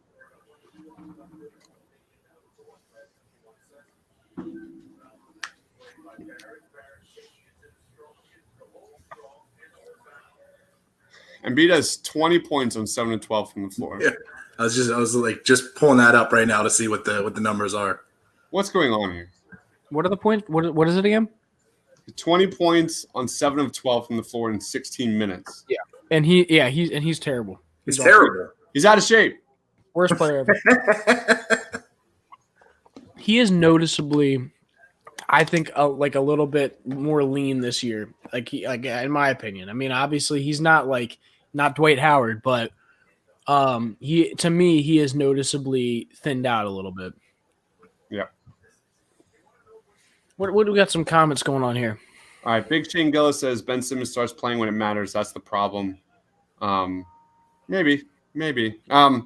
I think my problem with Ben Simmons is he will play aggressive for a quarter, and then the next quarter is like he's just a completely different player. And when he's playing downhill, he's one of the best in the game, top 10 player, hands down. When he just kind of tunes it out, he's a totally different ball player. What's the score? Live wire. It is 58-53. What do you guys got? I'm a little behind. It's 15. It's going to be 60-53 after Seth Curry hits this second free throw. Okay. We're winding down here in the first half. 60-53. How are you guys viewing the game? NBC Sports Philly, I think, across the board for all of us here. NBA League Pass has a free preview yet. So there you go. Dang, RJ, close. It's not going to be close after the half. You look at their first game versus the Pacers. The Knicks actually were right there. They were beating the Indiana Pacers in the first half, and the Knicks just shot the bed in that second half. The Pacers went on a tear in the second half versus the Knicks in game one. Not the best pass from Mike. Not the best pass from Ben to Mike Scott. You don't usually see that. Julius Randle going at Danny Green. Passed out the it's short. Ben with that closeout offense, man. Should we do some player grades? Should we do some player grades at halftime? I mean, yeah, we can do some player grades. I don't care. Okay. Do we got Tiago coming on here for halftime, or is that just for post game? I believe he'll be on for post game. Gotcha. What's ball looking like? Anybody look that up? No. Yeah, somebody in the comment section, please. Someone in the comment section, please let us know about Donovan Mitchell and LaMelo Ball. I want 5K. Give me that 5K. We have a buddy that's in a parlay of Donovan Mitchell double-double, LaMelo Ball 20 points, and what's the other one? Tobias Harris 30 points. It's not looking like the Tobias Harris one's going to happen at the moment. How many points does Tobias Harris have right now? Someone let us know. 7. He's got 7 points. Oh, so he's on track. He's on track. He's going to light up the second half. Oh, yeah. Yeah. MVP. So, yeah. I thought Tobias had a good first quarter, but, yeah, nothing much. Did he, though? I thought you're not looking for much from Tobias Harris. He actually had the worst defensive rating of all the starters in game one. Tobias Harris, worse than Seth Curry. So it is not good. It is not good. Look at this stat. RJ is 0 for 9 with Ben Simmons on him. Holy crap. That is an awesome stat. I did not know that. I'm not on Twitter here during our live streams. I can't take serious Twitter. I'll be honest. It's suffocating. Glad the Knicks got better, not just glad they got better. What? All right. Not the fans just saying it got better. All right. Defense has been missing the first half and sloppy shooting. Time to fire Doc and trade Ben. There's a lot of sarcasm there. A lot of sarcasm. All right, let's go on. This is our halftime show. The Sixers lead 60-55. They outscored the Knicks 33-28 in that quarter. We got to lead off with, I think, Joel Embiid, who was terrific in the first half, but he's out of shape. He's out of shape, guys, according to the comments. He played 16 minutes, had 20 points, 7 of 12 from the floor. He had 5 boards, a block, a steal. He was a +8. The only thing I won't say that's like an A+ is that you look at these like team stats, which is really concerning, especially for the Knicks or for the Sixers versus the Knicks. They're tied in rebounds. The Sixers are tied in rebounds with the Knicks. The Knicks were out-rebounded by 20 boards against the Pacers in their season opener. They've only got 4 turnovers, which is nice. The Sixers have 10 fast break points, 30 points in the paint, which is okay.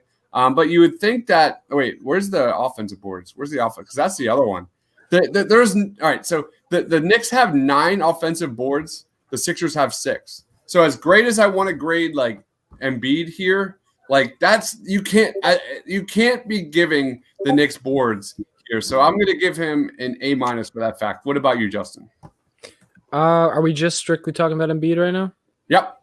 So Embiid, I would say I'll give Embiid an A-. I think altogether he's having a pretty good game. I don't think he's as much of the issue as it is other people on the team.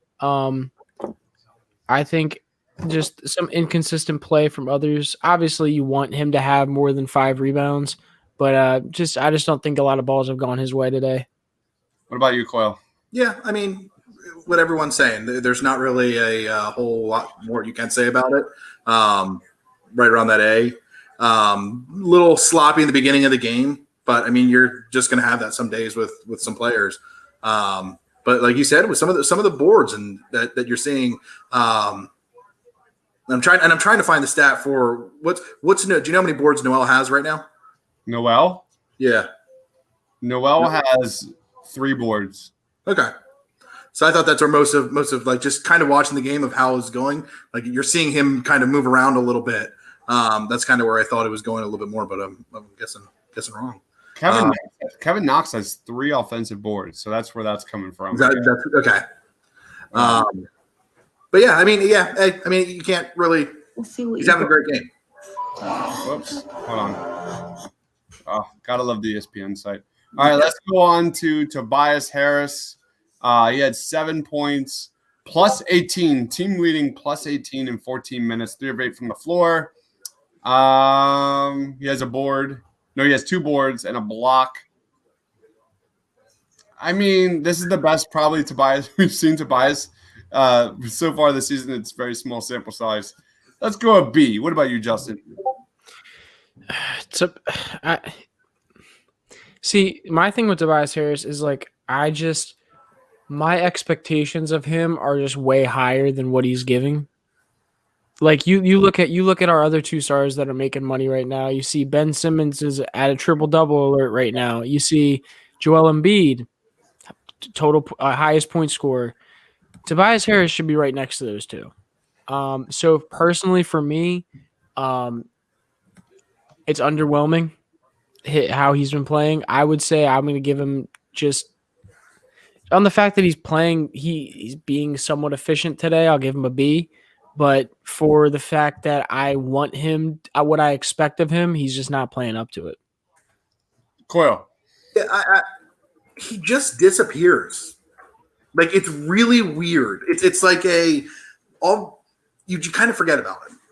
Like you see Ben attacking, you see Joel attacking, you see even Curry is attacking, and then you have maybe 1 or 2 that you see from Tobias, and then he just fades away into the background. Like he's like that. He's that 5th man, not the 3rd man that he's supposed to be. Right. And it's just really, really weird because when he first came over, he wasn't like that at all. And I think it's that not having a role. He didn't have a role before, that last season of not knowing what he's supposed to be doing, when he's supposed to be doing. And I'm hoping that this is going to change and Doc's going to start using him a little bit differently. And we'll see him kind of we have set plays and having him kind of run off certain things. But I think when he doesn't have a set play, he doesn't know what he's doing. And that's a problem. That's where you see him kind of just fade off into Tobias land. Yep. Mark says B for Tobias. He's a rhythm player, doesn't get enough time. If you give him more time, I think you're going to win.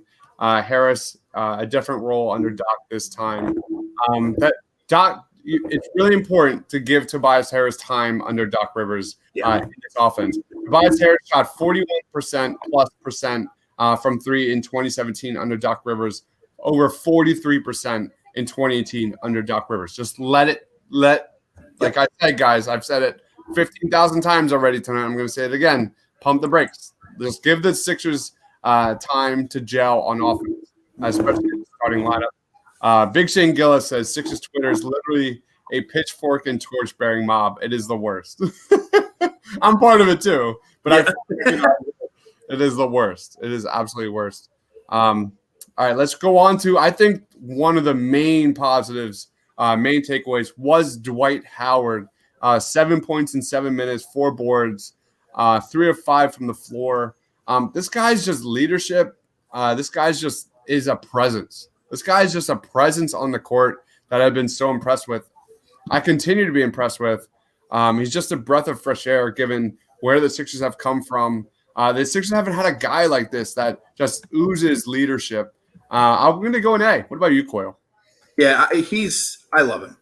I've always, it's just, he is that exactly what you're saying in those players. He's always been that presence when he stepped on the floor, and coming off the bench, he still has that presence. He still is that presence.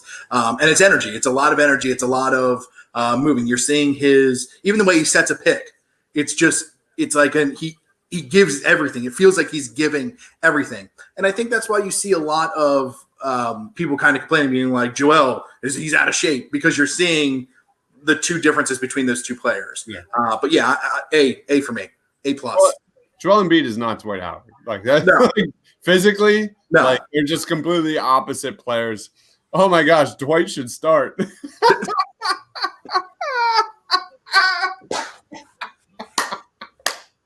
Here we go, guys. It might be time to get drunk. All right, Justin, what was your grade for Dwight Howard? I'm kind of with you guys, as much as I hate agreeing with you, Dibes, and I hate agreeing with you, Coyle. Honestly, Dwight is exactly what this team needed. He's exactly what Joel needed, and a guy that he can go to bat with every day in practice, and a guy that can show him that leadership and just that know-how of being in the league, playing with the best players in the league. I think he's everything you need. This game specifically, he's played pretty well defensively. He's gotten some rebounds. He's gotten some dishes to him for dunks under the basket. All around, good game for him so far. I like this count. This can you do that next one? This one? Yeah. Yeah. With the second offense, that is a lot of Maxey driving and a lot of attention getting drawn in, and a pick and roll with Shake. It works, but it's not. Wow, I don't even know. All right, moving on. Let's go to Ben Simmons. Ben Simmons had 5 points in 17 minutes, 6 boards and 4 assists. He's a +8. So obviously, I'm sure that Ben Simmons haters will be hitting our live stream in about T-minus 90 minutes. But typical Ben stat line right there. Very typical Ben stat line, where offensively he's not really involved, but we saw he's held Julius Randle 0 for 9 from the floor. Yep. So that is a very, very typical first half from Ben Simmons. Do you have his blocks in there? How many blocks does he have? Hold on. He's got one block. One block. Is a block. Just a block. One block. So I give him a solid. Let's go B+, because I know Ben can do more. But I mean, I'm fully expecting some Ben Simmons haters. Like, what? He only had 3 field goals? Like, what? Or 2 field goals? Like, so it's coming. Justin, how would you grade Ben Simmons? Honestly, I think Ben's played well this game. Even with him not shooting the ball that much, I don't think on this team you need him to shoot the ball that much, really, honestly. And as much as we want to see him grow, we want to see him shooting that, like scoring 20 points per game, doing it his thing. That's just not what he is on this team. And I think everyone needs to honestly realize that there's going to be some games where he does score that 25 points, maybe even 30 points. But there's also going to be in the majority of those games where he's scoring 16 to 18 points because of the fact that he's got a big boy down there named Joel Embiid, and because he's got those shooters around him. He's going to be more of a facilitator for this team and a guy that gets down to the lane. So all NBA defense, baby. And I think that's the biggest thing too. Defense. He is going to be in that defensive player of the year conversation. I think everybody can agree with me in saying, would you rather him be defensive player of the year or average 20 points? What about you, Coyle? Yeah, and to answer that, defensive player of the year. We don't need him to score 20 points. We're not going to need him. We're going to have bench this year that's going to be able to pick up that lack of offense that he's not going to give. But I mean, to me, I'm like a C plus to a B because I want to see him attack a little bit more. Yeah. That's really my only I just want to see a couple more drives that can attack and kind of pull out some of the more open three shots. But he's C plus to a B for me. This comment's really interesting because we've been talking about it a lot. Does Matisse Thybulle not fit in Doc's system? He brings him in when it's only less than 1 minute in. That came out for 17 seconds in that last 5 minutes of game one versus the Wizards. Matisse has not played at all today.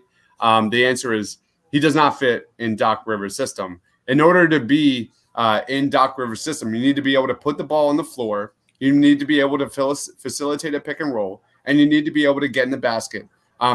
Matisse can't do that. Matisse is never a guy you should be expecting to put the ball on the floor. He was a guy that's from a previous regime. So I've been saying it for a long time. I've been saying Matisse is the guy out, is the odd man out on this roster. And I'm a Matisse fan. I really do like Matisse. But I just think you look at guys like Tyrese Maxey. Yes, he only had 2 points in that first half, but he does so much more. He impacts the game in so many more ways than Matisse Thybulle can. Sorry, Justin, I didn't mean to interrupt. No, it's okay. I was just gonna say I'd like to comment on this as well by saying and it kind of does go off of what you're saying, but two big things that it seems that Doc Rivers wants to use out of the guards on this team is shooting and dribbling. And those are two things that Matisse is not excellent at, or at least that he has not shown us that he's excellent at to this point in his career. Being that guys like Furkan, Shake, Tyrese, Seth, Danny, even all those guys are capable ball hand. Or all those guys are capable shooters and capable of moving with the ball, moving off ball, and even at points moving with the ball on the dribble. And that's just something that Tease is not amazing at. I think that's why you see him only getting those small minutes at the end of a game where you just need pure defense out in the court. And so I think he either needs to really grow his game or he's not going to be here that much longer. I love this. Let's trade him for Harden. So a guy who can't play for the Sixers, Harden. I mean, I think by the way, he might be a part of a deal like that. Great, guys, we need to collectively stop talking about Matisse Thybulle. That way the word doesn't spread. And we're starting the third, by the way. All right, it's third quarter. Coyle. Where does Matisse moving forward on this roster, and we'll get started with the second half. We're going to trade him for Harden. Straight up, nice one for one. It's a 1 for 1. I honestly, that's 1 for 1. A 1 for 1. All right. 1 for 1. Nice little mid-range shot from Steph Curry. Harden won't have played a game all year because of everything. See that defense by Ben? Ben, amazing defense, leads the fast break, gets to Jenny Green. Pushes Joel Embiid, Seth Curry, pick and roll. Boom, bang, let's go. Diner Dude, what did I miss? Not much. Just some Diner Dude was watching during our first half, so I didn't only to explain what happened in the first half. You didn't really miss anything. We just did some player grades. Yeah. Matisse gets an A though. His bench presence is like no other. I'm kind of missing the movie voices, Coyle, a little bit. We don't need him. We don't need him this game. when we were down in the second half versus the second preseason game against the Bulls? No. Who was the second preseason game? I don't know. I got hammered. We had Celtics and Pacers. So it was Pacers. Was it Pacers? Yeah. Yeah, it was the Pacers. So the Sixers were down, and we made a thing that we had to read all the comments in movie voices until the Sixers took the lead, and they did.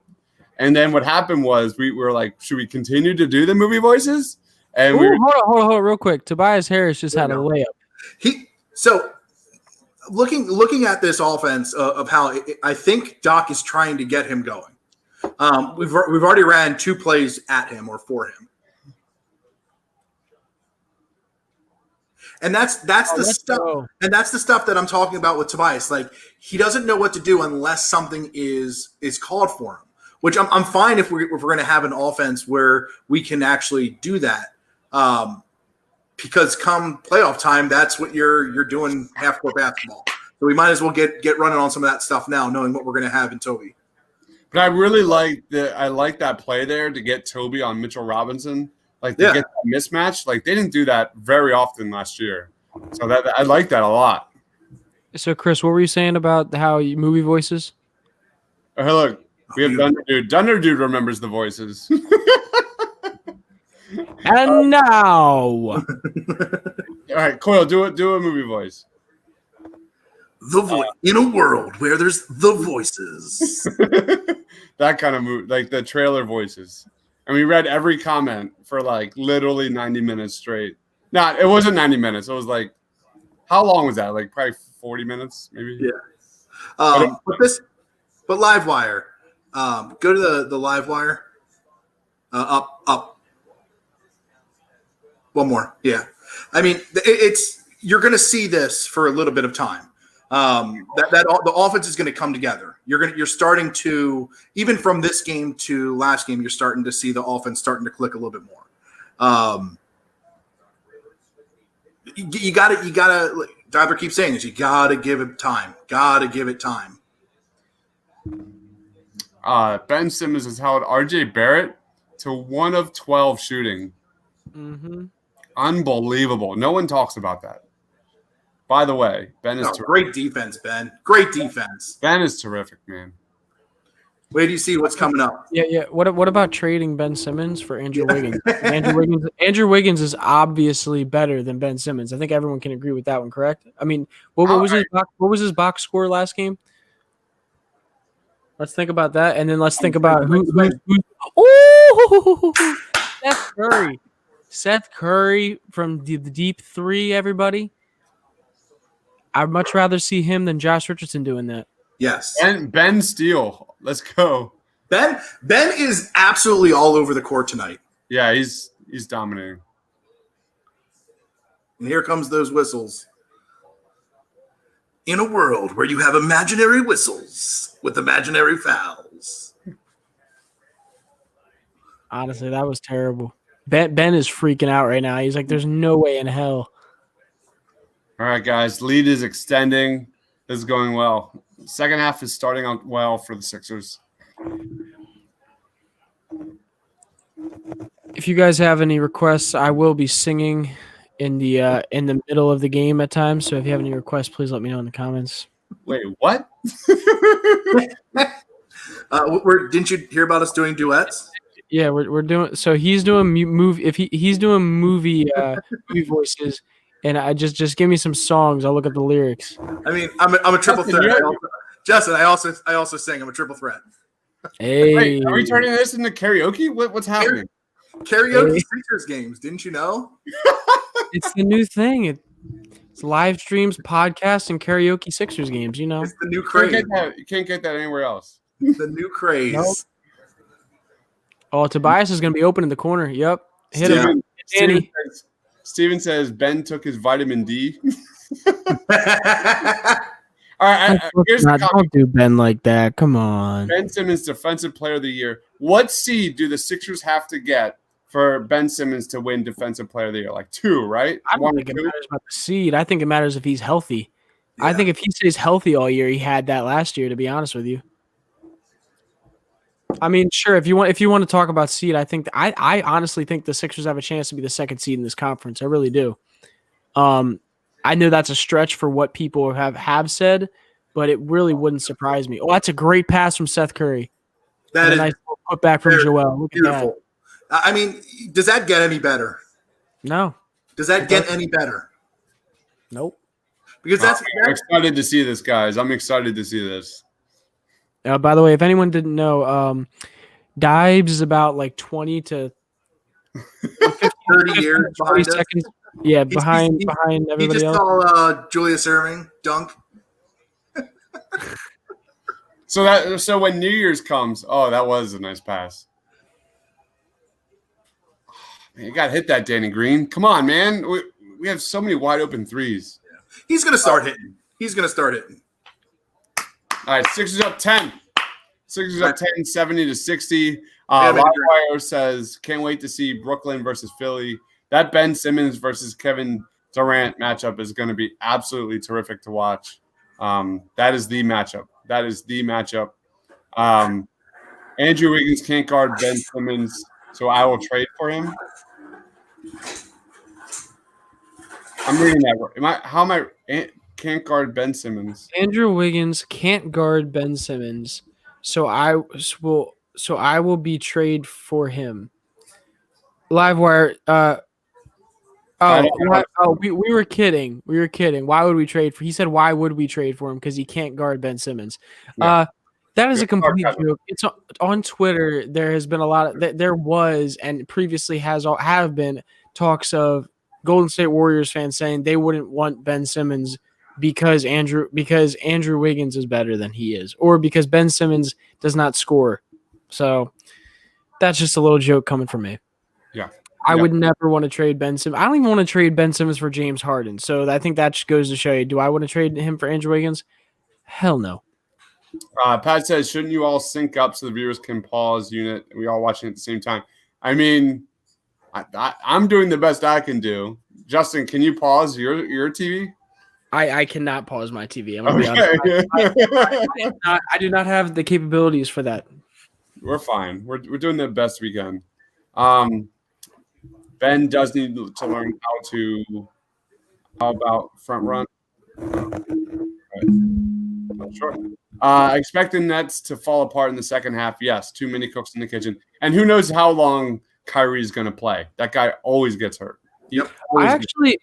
I'm very surprised and enthused to see how the Nets go on, because I don't know if I like fully believe that they're going to fall apart just because there's too many cooks in the kitchen.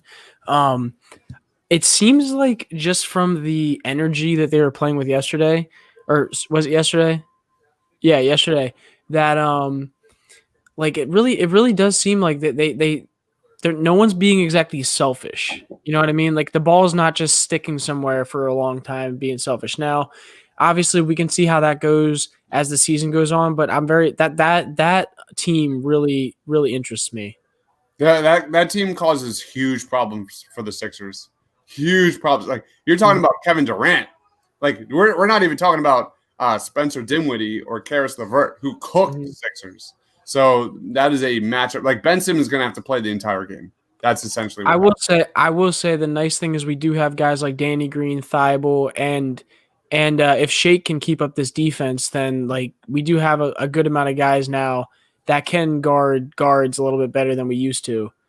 And obviously I think Ben, if it came down to a playoff matchup, it's going to – oh, what the hell was that?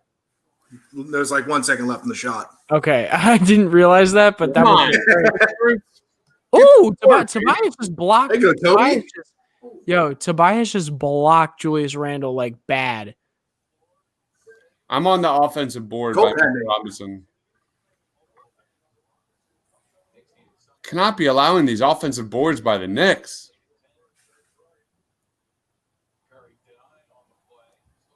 Toby, go strong.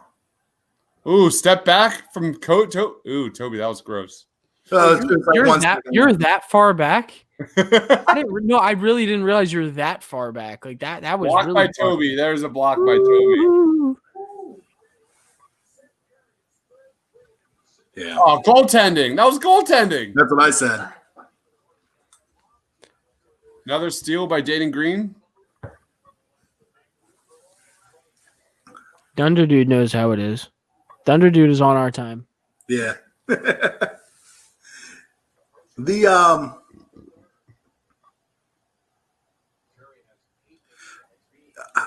Oh, we got Seth Curry is playing very well right now. By the way, this Knicks team gets a little bit of a bench, and they're going to be 3 threes for Seth Curry, baby. Let's go. Oh, now I wish I would have bet that. Do we have a nice open 3 for Danny Green, on, and Danny. he missed it. Joel gets the rebound, puts it back. He needs to start hitting. Mm-hmm. They'll fall. The threes will fall. Don't worry. I mean, Joel's cleaning up pretty well down there, so I'm glad about that. He's out of shape though. He's very much out of shape. Also, just like Jason Tatum's still 19. Joel Embiid's forever out of shape.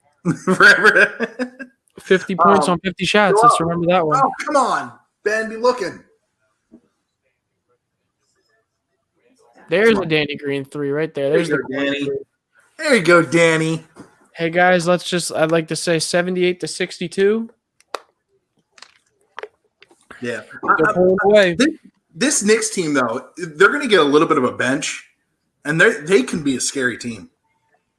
It's a lot of young. Well, a lot of their teams hurt and out as well. They're missing a lot of guys. Are they? I don't even know who's missing. Oh, that pass by Ben. Boom! Let's go! Bang! Danny Green, baby. Here we go. 78-62. The Sixers are rolling here in the third quarter. 18-7 with 5 minutes remaining in the third.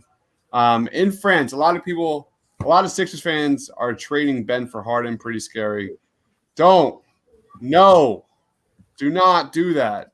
Let's talk about this real quick though.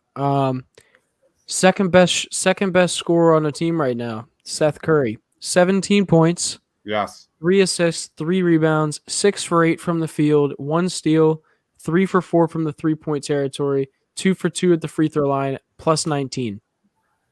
Wow, man. Seth Curry having a great game. And it's funny because I talked about this earlier in the podcast for anybody who wasn't here. Last game, he may have not shot, like he would probably have the same stat line this game as he had last game if he was making some 3-point shots against the Wizards. He went 1 for 5 from 3 last game, still had 13 points, and had some really clutch buckets for this team, and no one talked about it. Everyone was talking about Shake and Tyrese Maxey show and Joel Embiid scoring almost 30 points. You really got to look out for that Seth Curry edition. Having him running that two guard in the starting lineup, running next to Ben Simmons and Danny Green, he's going to be dirty for this team. 8 points in the third quarter right now. So he's been a massive part of this run. Seth Curry. Really, that's what you want to see. That's what you want to see. Can y'all view off your TV? No, that's illegal. Sorry, Livewire. We'll keep you updated though. If you want to know the score, let us know. We'll do our best. Good teams wear down weaker teams. This is what the Pacers did with the Knicks. Knicks were beating the Pacers pretty steadily in that first half, and the Pacers just took them apart, even though they only shot 28% from 3. Thanks. Enjoying your broadcast very much. Thank you, Pat. That means everything. Thank you. We've got a lot of viewers here, so this has been going pretty good. So, again, so humble. Thank you, everybody here, for watching, for commenting. Please be sure to like. Please be sure to subscribe. You guys are the best.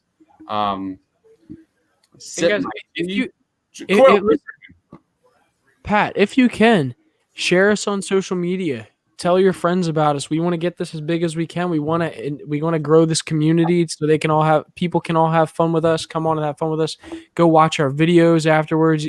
Even if you can't be on here live, we post the live streams right after. Sometimes the next day, depending. So just invite people to come onto the stream, watch with you, share it, like the stream, subscribe to the channel, and you'll get turn our post notifications on so you can know when we're going live. Nice adjustment by the Sixers, not just better play. That is a great comment. That is a great comment, and I think the Doc Rivers hiring showed his face in literally game 1, and you're seeing it here, a 16-3 run to start the third quarter here. So just massive, just massive. Pat says, I think this format is the future of watching sports. I strongly recommend everybody to go check out my podcast. I had Mark Zumoff, Tom McGinnis, and Matt Murphy on the same pod. And we talked about the art of broadcasting and the future of it with COVID-19. And this is exactly what I talked about. Cheers. So sorry. Go ahead. I think I do agree that this is, and you're seeing it across the board. There's a lot of firings going on. There's a lot of movement going on with how this is going to look moving forward. So just something to check, something to keep an eye on. We need to build a community with less Ben hate. Amen, Dunder. I like Dunder. Dunder knows what he's talking about. Yeah, you don't go to Twitter for intelligence, that's for sure. But Dunder Dude knows what he's talking about. Unless you're going to follow the Painted Lines or any of we listen. I will say, if you like, in all honesty, if you go on Twitter and you follow guys like Austin Krell, Tiago, Brock Landis, Justin Persichetti, you will get completely objective and honest thoughts on the Sixers and other NBA teams as well. And we're not going to BS you. We're not going to sit here and just because we're fans of the team, have like blow up how the Sixers are. We're going to be completely honest. And I think a lot of Twitter accounts around there just kind of go with a narrative. So just if you want some real objective stuff, come with us. You're not going to get narratives here. Now I'll throw my man Rob into that mix. Oh yeah, Rob. I'm sorry, Rob. The voice of the people. How can I forget the voice of the people? The voice of the people. Dude, and we do Party on Broads on Tuesday nights, and I take great pride in being objective. I take great pride in being objective. So that is I try and not spin unless we're talking about Norvell Pell or Greg Ward. Those are my limits. Shake Milton. They're going back to what you were saying about like these are how during this time this is kind of the change in some of the sports. Sundays, the football streams have been an absolute you enjoy them? Calming. It has been such a calming effect on the rest of the week because normally it's like you get all pissed off, you're throwing things, you're taking your jersey off, you're throwing it on the ground, then you have an attitude for the next 3 days. But being in here and to bitch and complain with everybody else, doing like the hearing like people being just as angry as you are, it's kind of it's a safe area where we can talk about it and we can get to feel the suffering just with everyone else. I'm not saying it makes Mondays any better when they lose. It makes it a little better, which is something when you hit the road, at 7 a.m. on Monday mornings and you're just bitter. Can we talk about this real quick about this game right now? The Sixers at the moment. Thank you. Sorry, what happened? No, I'm just saying thank you. Okay. The Sixers at the moment have. I just saw the stat. I'm looking. Have 6 turnovers. Last game, I think we ended the game with like almost 20, or we had 20 something turnovers. I think it was 14. There was a stretch in the third quarter where the starting lineup shot the bed, and they just went in a stretch. Why did I think we had so many more? The other team had a bunch at the end. Okay, maybe that. But this game we only have 6 turnovers right now, and it's almost the end of the third. And I think that shows a lot of the growth of the offense, especially as the game has gone on. So I think that Matisse Thybulle has entered the building. Let's go. Come on, by the way, I grade that comment an A+. The 6 turnover comment, because how many times in last year did we see 20 turnovers in the first half on a regular basis? I will say last year wasn't as bad with turnovers. I think it's more like 2 years ago it was really, really bad. Maybe even 3, I think it was. They were really bad with turnovers for a little bit. Oh, Shake with the I don't even know how he made that shot just then. I really don't. That was he just chucked that up and it went right in. No, I think that was like turnovers were a huge issue like 3 years ago, and it's slowly gone down more and more as the years have gone on and as like some of the younger guys matured. But that's something I was really concerned with coming into this season because of the new offense, because of everything. But being that our primary offense seems to be Joel in the post, it's kind of hard. As long as he's growing with reading double teams and reading passing lanes, I think it's going to be a little bit easier for us not to be turning the ball over every 5 seconds. Dwight Howard. Yeah, Dwight. Dwight all over the place. Dude, I love his energy, man. It's amazing. It is really refreshing to watch. He gets the bench hype. Oh, Team, that's amazing. Pat says team looks so much more well coached. Turnover point is a good one. There were times last year during the Sixers where like they just went through these stretches where they just could not stop the bleeding. It was just like they literally forgot how to play basketball. Oh. And Brett Brown had no idea when to call a timeout. It was just suffocating. So somebody's Livewire just said somebody's TV's got to be muted. I don't know who he's talking about, but my TV's on, but it's very low. Can you hear my TV? I can hear it a little bit. Is it bad? I don't think it's bad. I mean, if it was bad, I would have let you know. I don't think it's that bad. I like to hear a little bit. No, yeah, I hear you. Come on, Tease. By the way, if it's too loud, let me know and I'll turn it down. Dwight is such a beast, man. Yeah. Right? Wait. Did he do the Dikembe? I missed it. I missed it too. I think I was celebrating. Someone needs to get that on Twitter right now. I need to see Dwight do the Dikembe. I'll rewind it. Oh. Yeah, rewind that and take a video of that real quick and send it to me so I can put it on TPL. That would be awesome. Dibes, do you have Chris on Twitter? Yeah. All right, Chris, send it to Dibes if so, and I'll post that.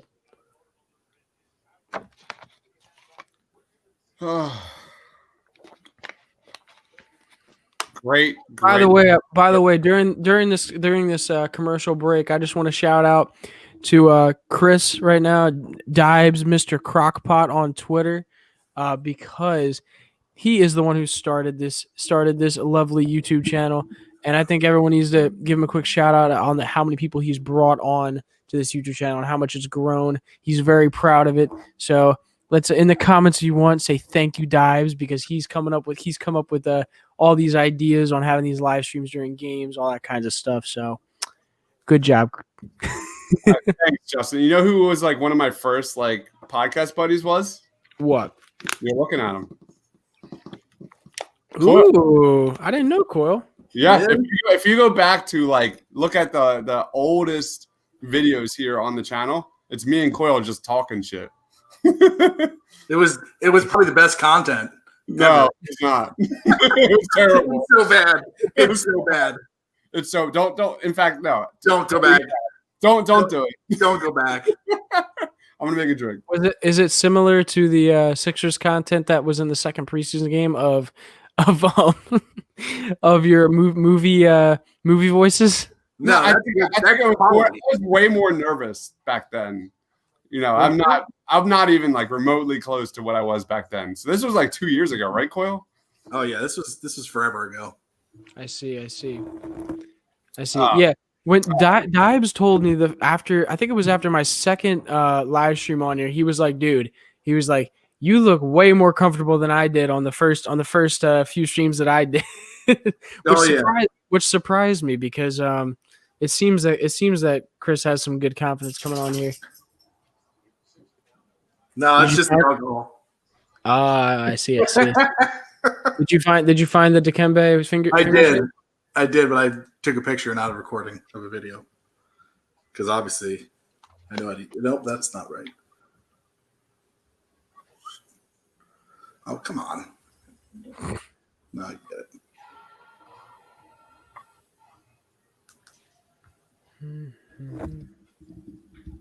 All right, Justin. Just so you know, Coyle was the best man at my wedding. Coyle's like my longest friend. Some might say best friend or worst friend, whatever day it is. Depends on how much he drinks. But me and Coyle go way back, so he's my man. I hear that, bro. I hear that. That's my boy. That's my boy Corey for me. The guy I was talking to you about. That's Corey for me. So I feel that friendship level. Fantastic. All right. Did you guys play baseball together growing up? No, we didn't play baseball. Yeah, we did. White Sox. All right, we did back like what? Like that was like what grade was that? Like third grade? Yeah. Really? So Coyle, I'm not gonna go into Coyle's history. But anyway, we did play a year or two. Gotcha. So, but then he moved out and all that.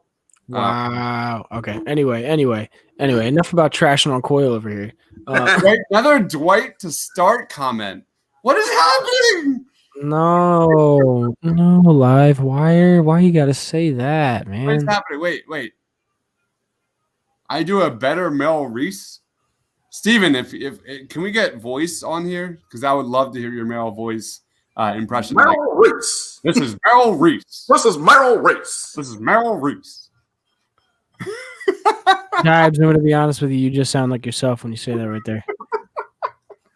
Oh, we're back on Furcon bringing the ball up, dribbling it up, 1-on-1 against Alec Burks.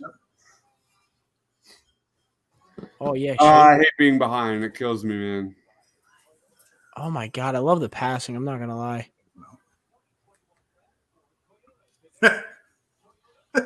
So I was watching the replay, and I'm like, "What is going on?" I didn't go back to being live. Oh yeah, did you take a video of that? Yeah, I'm sending it.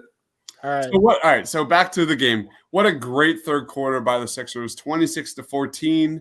Furkan leading, facilitating the ball here. All right, let's go. I love the idea of Furkan bringing up the ball is great.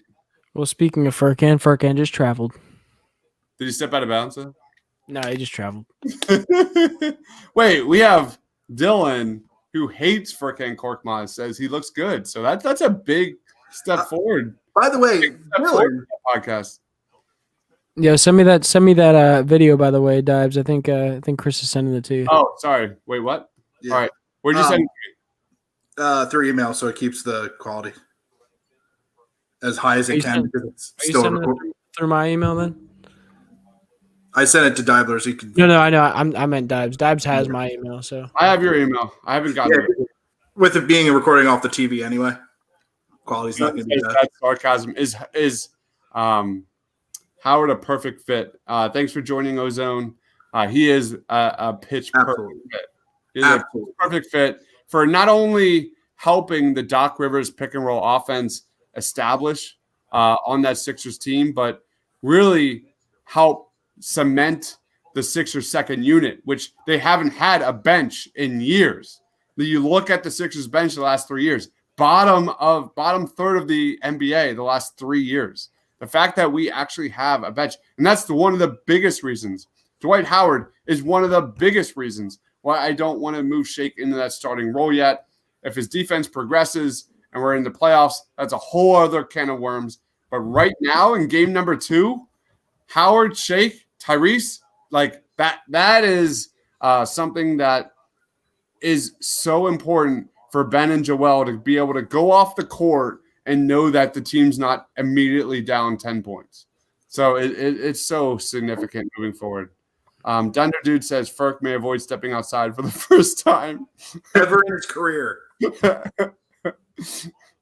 Shake Milton went down. I don't know what exactly happened. Who would you trade Simmons for, if ever?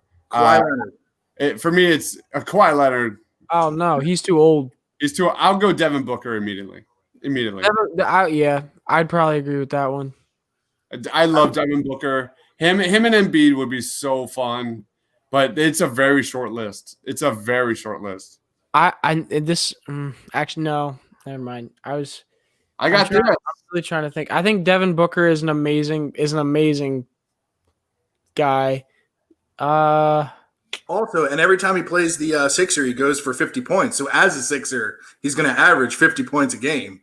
So I got this at fanatics.com. It was a Christmas gift. Pretty sexy. Pretty sexy. Appreciate the nod. Appreciate the look out there. I like your cask and flagon shirt, Quill, speaking of. I can't believe that still is even like, is that even color blue anymore? Like, 'cause that's old. it's a grayish blue. There's an inside joke there. Ben, you're looking at stats at wins and what this team needs. Well, it says don't look at stats, look at wins. Yes, 100%. 100%. And I kind of got into that a little bit earlier that, like, for this team, he's not a guy that we need to be scoring 20 points per game. He's a guy that we need to facilitate the ball, get the rebounds, be the best defender on the floor at all times. That's exactly what he is. He's and this is going to sound a little weird because obviously this team is not Golden State, but he is kind of obviously like a better Draymond Green, in my opinion, for this team at times. When it comes to facilitating the shooters, and when it comes to being that best defender on the court. Steven, what is he doing on defense tonight? What is Ben Simmons doing on defense? Come on, man. Come on. Watch the game. Watch the game. Yeah. I'm sorry, but did I not predict this, Justin? That this was coming. The Ben Simmons hate because of 3 points. Yeah. Okay, let's make it like, listen, think about it this way. Doc Rivers even said this going into he doesn't care who scores, he doesn't care where they're scoring from. What matters is the team scoring points. Right now, the team is up by 13 points in the beginning of the fourth quarter. We're probably going to end this game in about that 110 range, I would assume, maybe a little bit more than that. So like that's more than enough for this team to win with the level of defense this team has. He's not looking for Ben. Ben doesn't need to score that amount of points. Also, how many points do you want from him? Yeah. Like that's like you're saying 8 points. How many points do you want from Ben? So that he is a absolute all-star. Like that's put that in the comment, because that's how many points a night do you want from Ben Simmons? Because he can do it, but you're not going to see some of the other things that happen, and you're going to look at it right now. What he's a plus 18. I promise you right now, if Ben Simmons is scoring 20 points a game, Seth Curry is not scoring the 15 points per game that I think he's going to be scoring this year for us.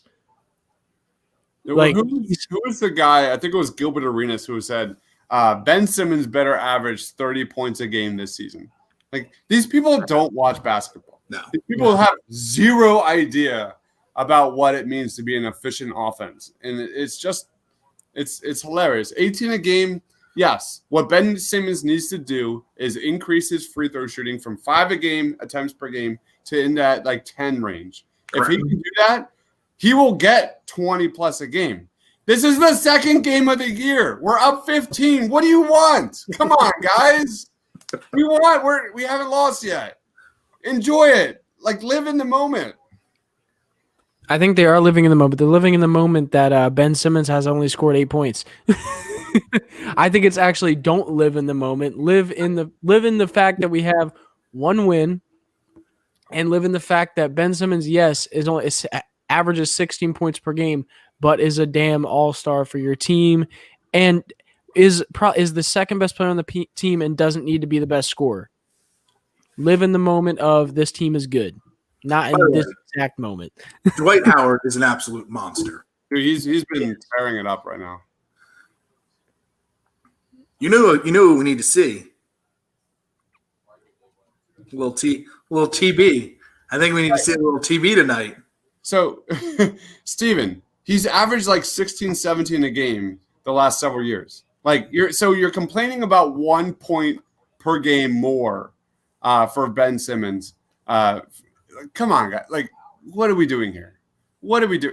Like, let's talk about realistic expectations. The realistic expectation for Ben Simmons is to be dominant in getting to the paint, attacking the ball, attacking the offense, putting pressure on the defense, and just being relentless at getting to That is it. We're talking about an all NBA player that doesn't shoot the ball. If he just lives at the free throw line this season, he will be second team all NBA. That's the real incremental progress you're looking for from Ben. Yeah. Let me mention this as well. If you really think Ben Simmons isn't that great and he isn't good for this team, RJ Barrett is 1 for 14 right now. 1 for 14. Thank you. And I mean, mind you, he has not been on him the whole game, but he has been on him a majority of when he is in the game. So that should say something right there. Pat says Shake's getting his own shot is crucial moving forward. Amen, Pat. Amen. That is the biggest. That's like a short list of things to watch this season. If Shake becomes that shot creator, you saw in the first game with 5 minutes left in the fourth quarter, he was on the court. He was leading the offense. Giving him the confidence to be that guy is everything. It is everything. Oh no, Seth Curry's hurt. Seth Curry's hurt. Oh stop! Oh stop! Hold on. I think it might just be a stinger. It might just be a stinger. Come on, guys.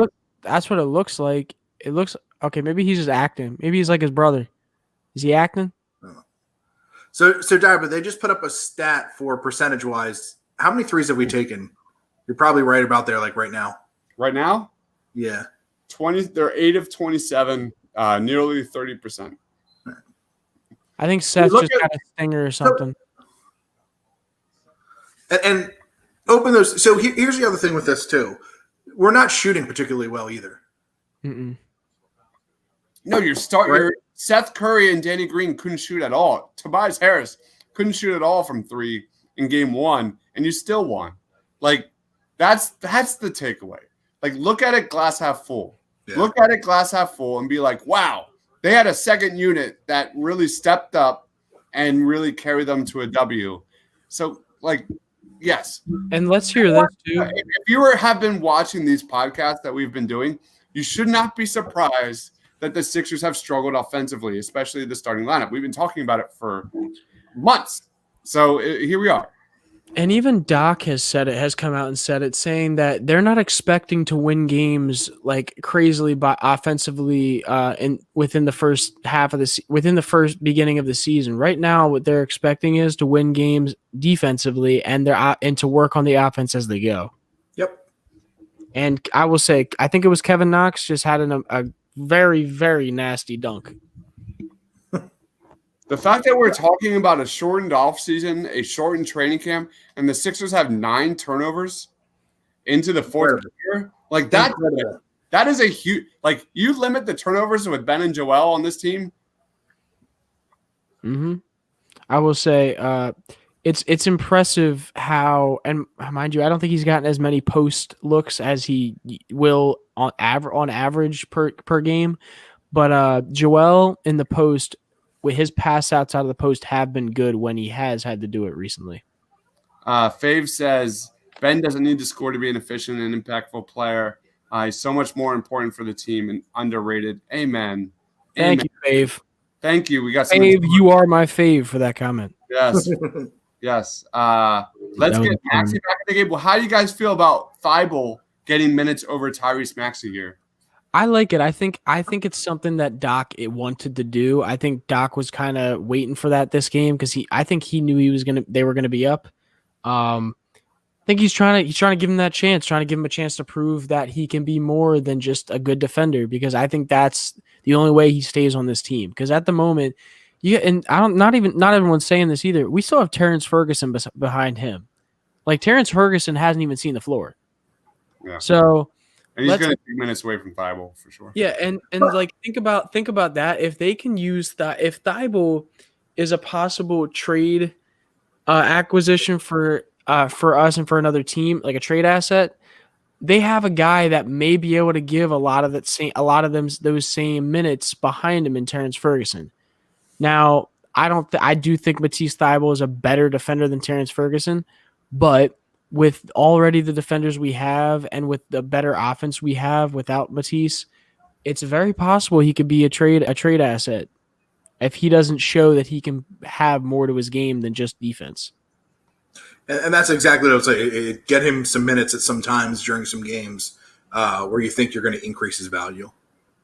Because if he's not getting minutes, I honestly don't think he's going to be on this team.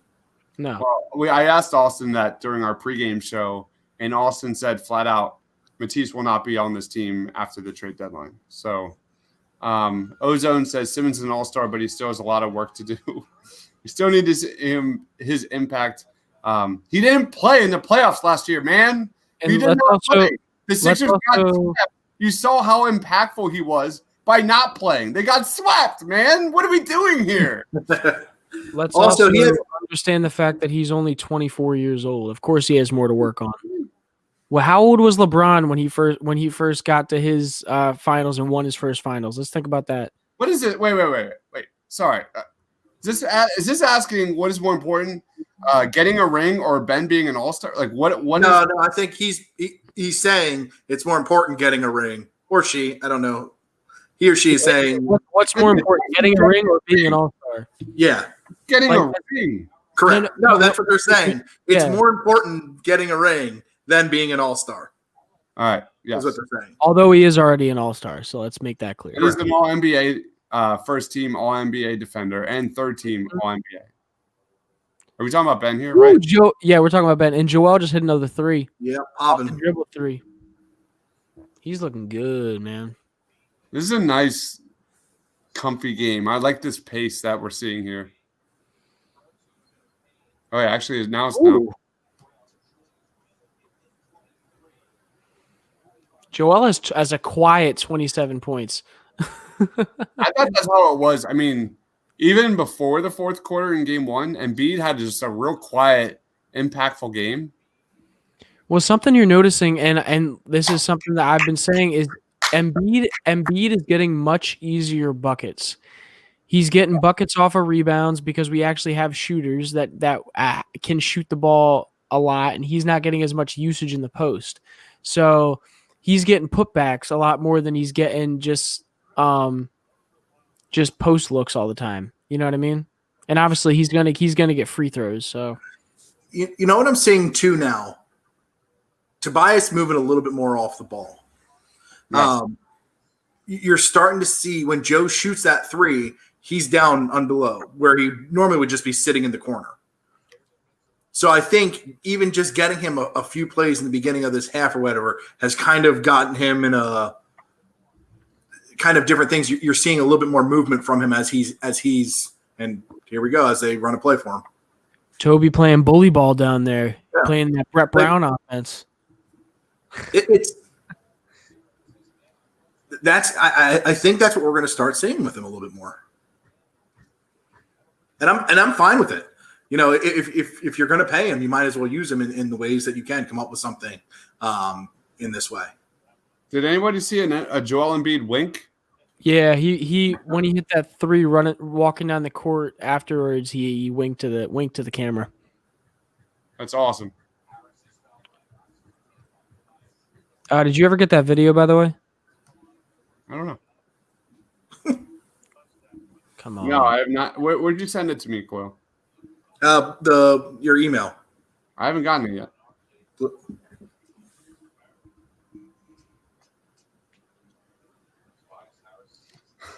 Steven says, Kevin Knox, how can such potential be such garbage? I think we got the right Kentucky player. Very possible. Very possible. I mean, Kevin Knox is very young.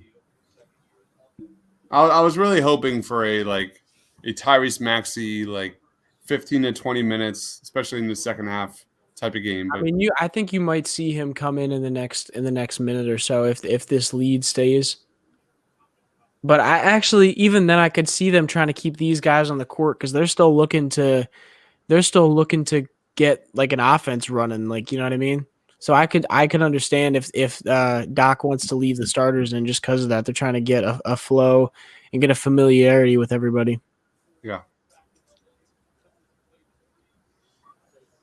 Oh, Ben. Oh, yeah, Ben. Oh, don't foul him right there, Burks. Come on. I wanted to see him slam that one.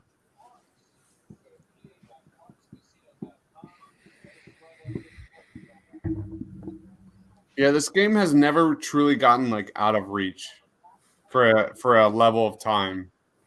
So I don't blame them. Have you guys had anxiety at all about this game? No. Yeah, neither have I. Game 1, yes. Tabby, can we go about the comment up here about Sixers with the Nets, Bucks? What are your actual thoughts on these? Like, for real, what are the actual thoughts on this? So Sixers are good, but sorry, man. Nets, Bucks, and the Celtics will destroy them. Can I speak on it first real quick? I have a pretty strong opinion about this. I really don't think the Bucks are as good as a lot of people think. I also don't think that the Celtics are as good without Kemba as right now. I think and I also think with a healthy Ben Simmons and the amount of players we have around them now, we have around Ben and Joel, I don't think the Celtics are as much of a problem as they were in the playoffs. First of all, Dibes has said this a few times, Ben was not playing in that series.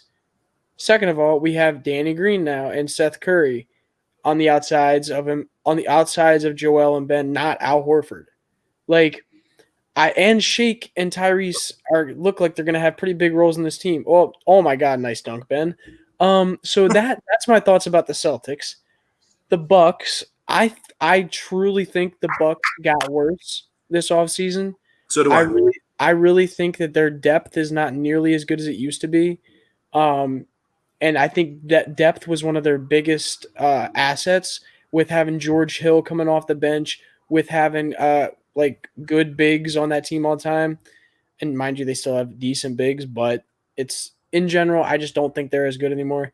And what was the other team? The Nets. The Nets, yes, I could see them being an issue. They're still deep and they got better as well. But I think this team still has a good amount of guys that can guard, at least try and guard people, just like how we had Ben guarding Kawhi in the playoffs in the conference finals. Or no, sorry, not the conference finals, semi-conference finals. So I think there's – yes, you can say, okay, yeah, the Sixers are good, but sorry, man, like the Nets are pretty good too. I don't think any of those teams you can sit there and say, oh my God, both teams are healthy, they're going to get destroyed. No, I really severely doubt that. Tell me one guy on each of those teams that can sit there and check Joel Embiid besides maybe Giannis. Yeah. One, I think the Bucks, I think we just match up against the Bucks. Yeah, I agree. There's no that's not even a consideration of if a 7-game series is happening with the Bucks, we are winning that 100% of the time. Like it just the matchup for that is happening. I think with a healthy Ben Simmons, they're not losing last year. They're not losing. They're not getting swept. And it's probably going to be leaning the other way. I don't think the Celtics are that good. I would like to remind everybody that Jason Tatum scored 50 points yesterday on 50 shots. I think that needs to, what's up? They're missing Kemba big time. Yeah, and the not having facilitating on that team is a big issue. And we talked about this a little bit in the Discord. If you don't know, the Painted Lions has a Discord with all of our producers of content and everybody within the organization. And we had a conversation about this, about how since Kemba's not there to facilitate the guys like Jaylen Brown and Jason Tatum at the end of shot clocks, it's like instead of Jason Tatum getting the ball at the end of a shot clock, he's getting the ball. He's starting with the ball and having to facilitate, which that would be Kemba's role. So it makes his game a lot more inefficient without having Kemba on the court with him. Mm-hmm. I've already said my take, but my take is I do think the Sixers will probably be in that 4th seed. I have to see it on the court for a duration of time, like I've said multiple times. But I do think, and I have said this 1,000 times, I do think that if the Sixers, and I'm talking Ben Simmons and Joel and Dwight and Shake, can figure out the pick and roll and have an actual offensive system, they're going to be set up for the half-court offense when the playoffs start. and they're going to be in better position than they have ever been to make noise in the playoffs. I've been saying that for a long time.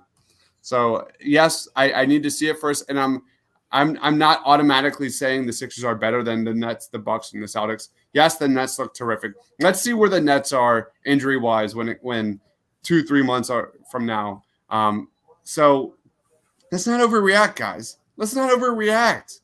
Come on, like we're watching the first positive basketball, the first positive Philly sports since really, I guess the Flyers.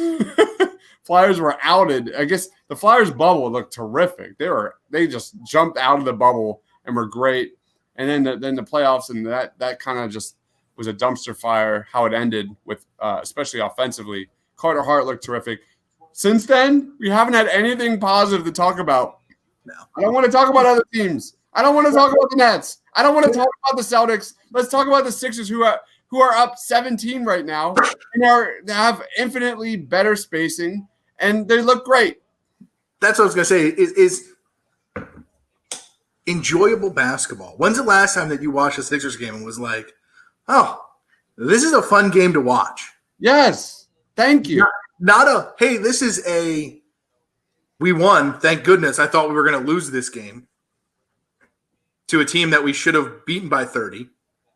But a actual enjoyable basketball where you're seeing interaction between players. You're seeing defensive stops. You're seeing players where they're supposed to be, when they're supposed to be there. And then we get to nitpick a little bit on, oh, I wish this player was doing this much a little bit better.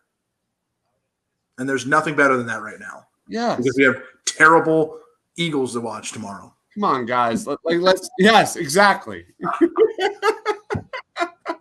If you do want to look at some other teams around the league, Brock Landis did post a video today about the Lakers. So if you want to go see a video about the Lakers, go check out that on the channel right after this live stream.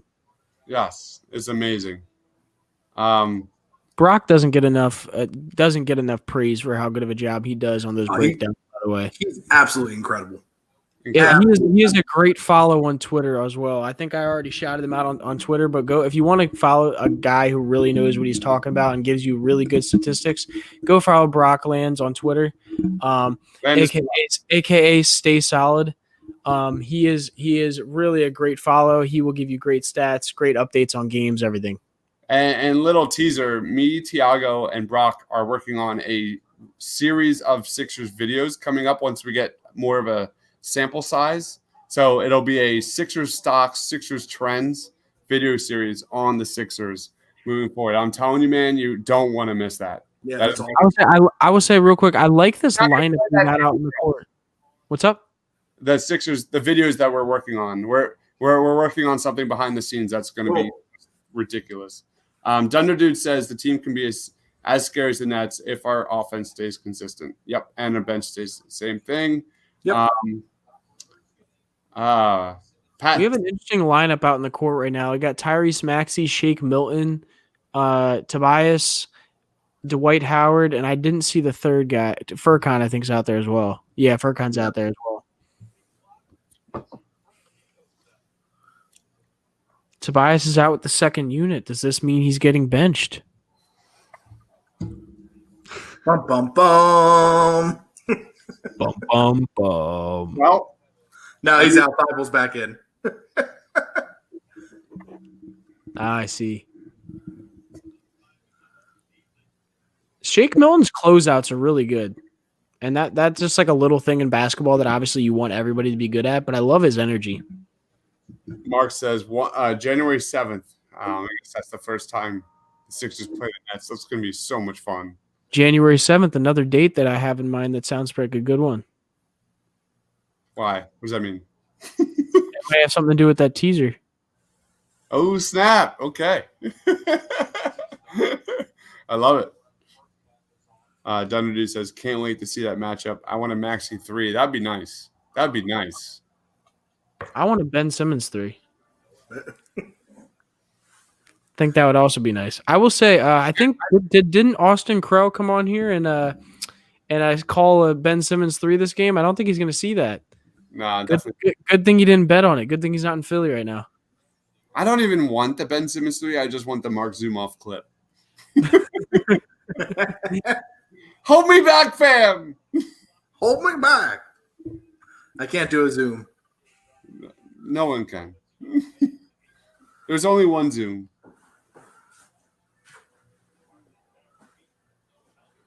Oh, Furkan, come on, man. Take him. Good pass. Oh, yeah, Maxey. Oh, ew. Just kidding. Not an oh, yeah. Oh, good hustle. Good pass. And the foul. Oh, great. That's what I like to see. I will say, I kind of wish Maxey went up for that reverse right there. I think he tried. Yeah, so this comment by Gender Dude says, if Ben makes a 3, the haters will have to shut up for a month. That would never happen. It would last No, because then they'd bitch about how many points he scored the game, or then they'd bitch about him not being LeBron James yet. Like they're be nonstop until Ben Simmons is in the finals and gets a 30-point triple-double on somebody.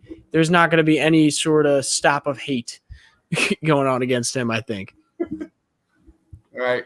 Just so everybody knows, minute left. We'll be doing a post-game show, our top takeaways. We'll do some like team grades and then what it means moving forward. So keep in mind, we're going to be rolling into that post-game show very, very soon. I think we have people joining, so that'll also be fun. So Mike Scott 4-3. What did I say? 112.99. I'm not sure. I was 120 to 102, so I'm way off. Yeah, I was at that 120. I was at like 120, 107 or something. I thought it was going to be a little bit more high scoring, but oops. Wait, I will say I did say I said 18 points. I said they would win by 18 points. We're up 17. So, ooh. Now we're up 20.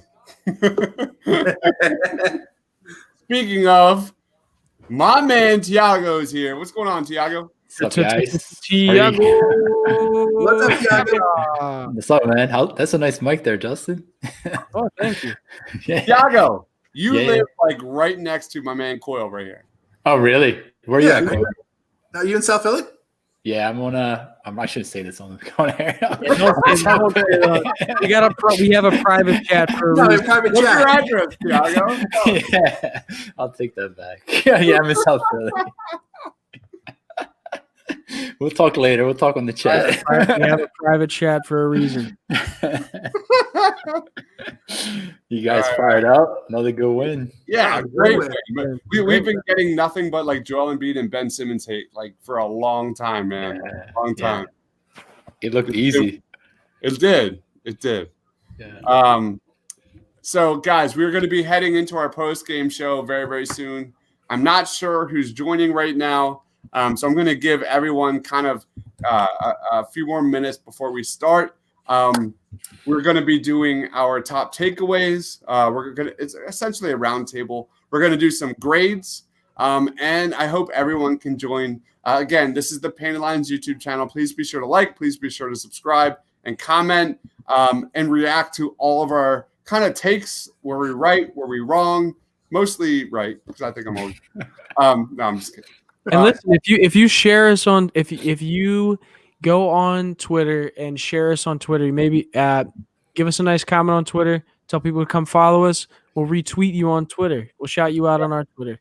How's yeah? So just waiting for a few people because I think some people said they would join. So I'll give them one more minute and then we'll get into this post-game show. Thiago, how was your Christmas, man?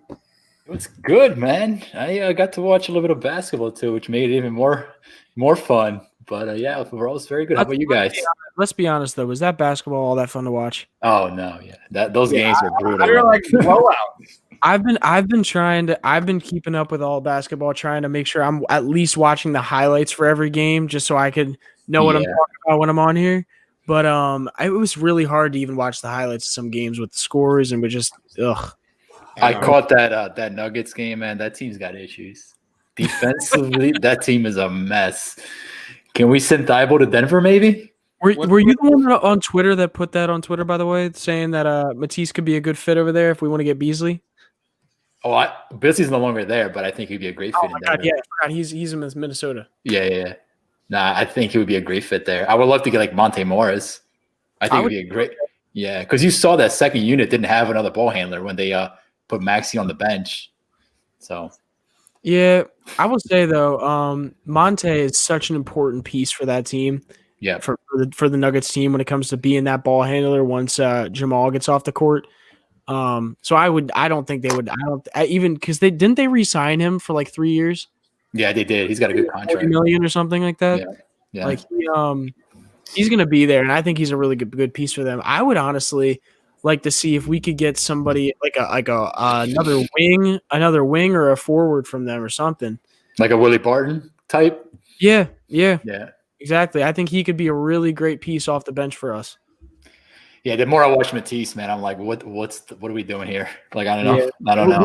We got into that a little bit on during the game a little bit, saying how he doesn't really fit the timeline or not the timeline, but he doesn't really fit the exactly what Doc's wants out of his guards and how he plays them. Right. Yeah. I love this comment by Ben Butler. Simmons has his best game for non-stat moves. He shuts down RJ Barrett, the hockey assist, creating chaos in the paint. Yeah. Best bench ever. We're going to get into this very, very soon. I say we just get rolling. If they join, they join. All good, guys? Yep. So yeah, we're good to go. Let's do it. All right, I'm going to roll the intro, and then we'll start the post-game show. Here we go.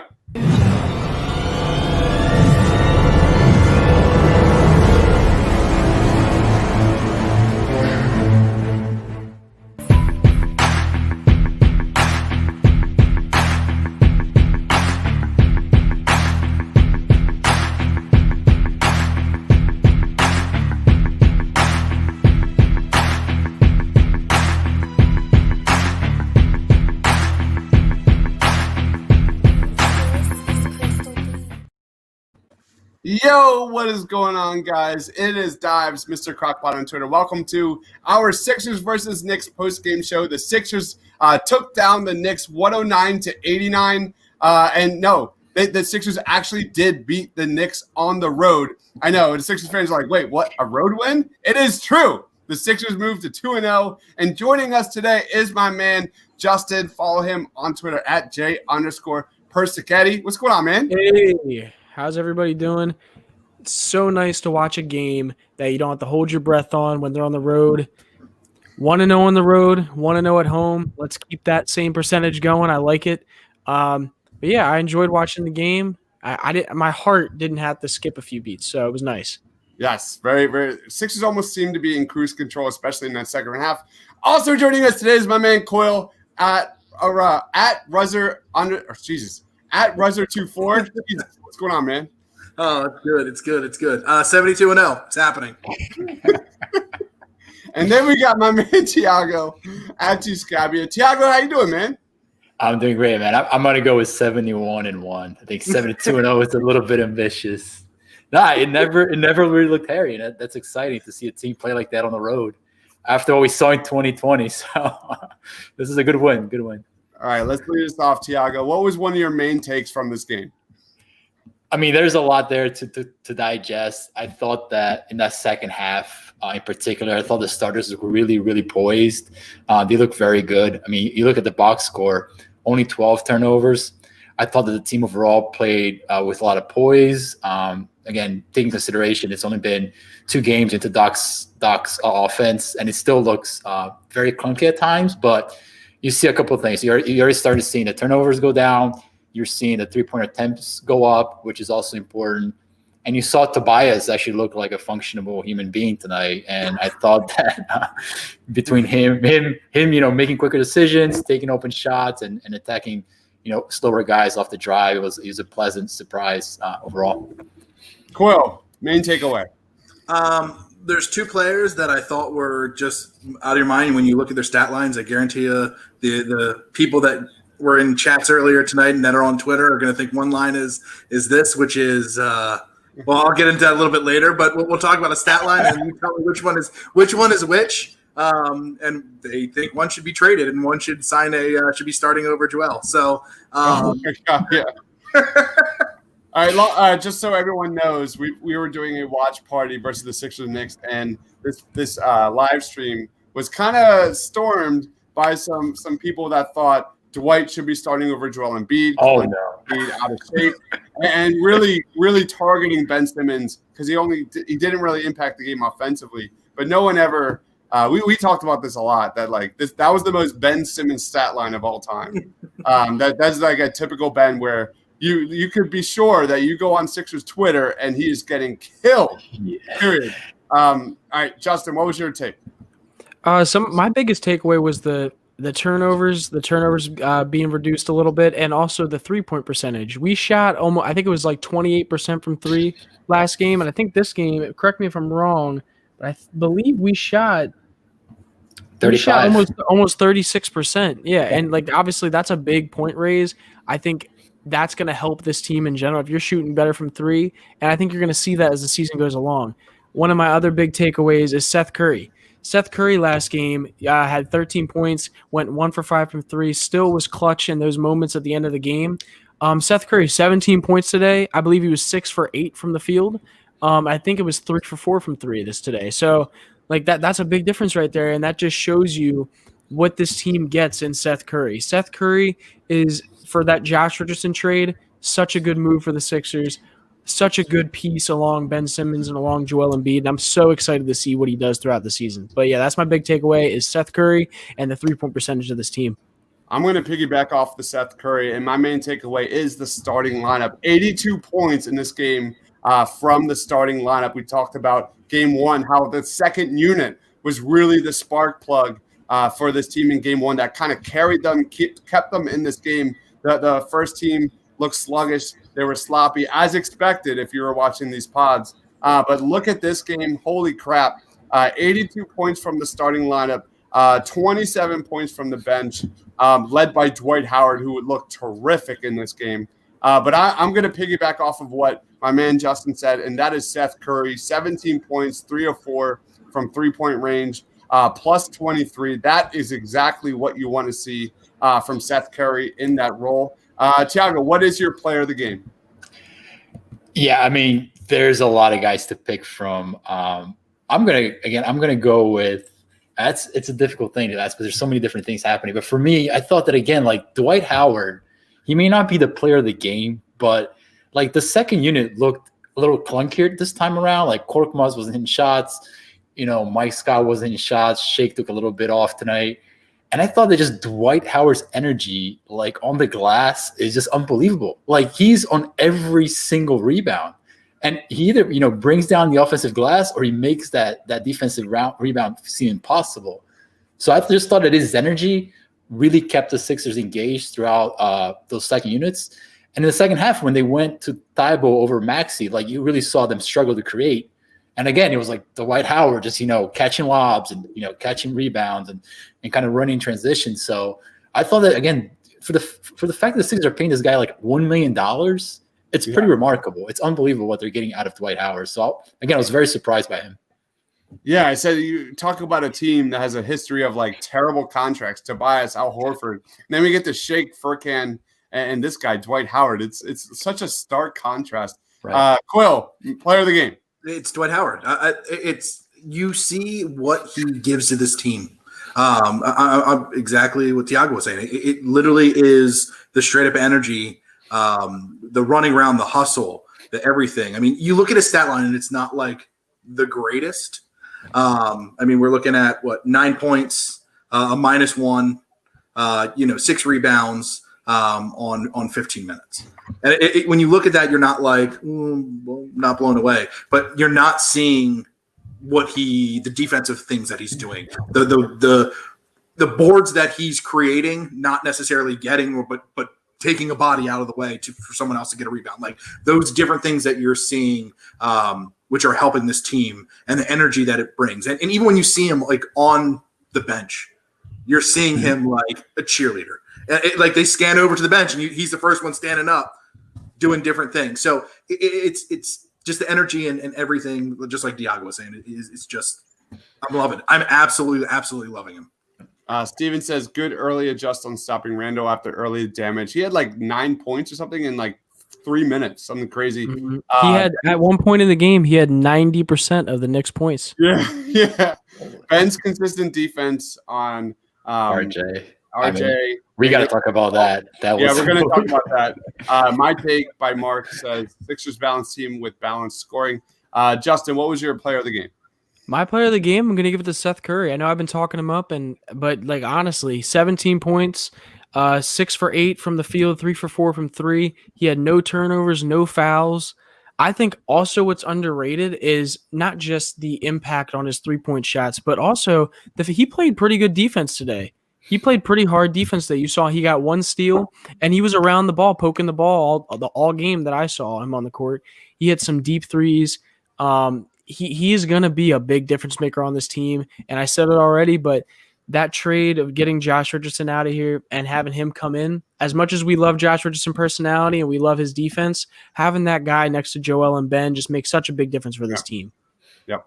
All right. We can talk about Joel Embiid's 27 points, 10 boards, 10 of 20 from the floor in 31 minutes. But I think what we need to talk about is Ben Simmons. This is one of the most Ben Simmons stat lines it's a typical Ben Simmons stat line of his career. He had 15 points in 33 minutes. He had 9 boards and 6 assists. He was a plus 22.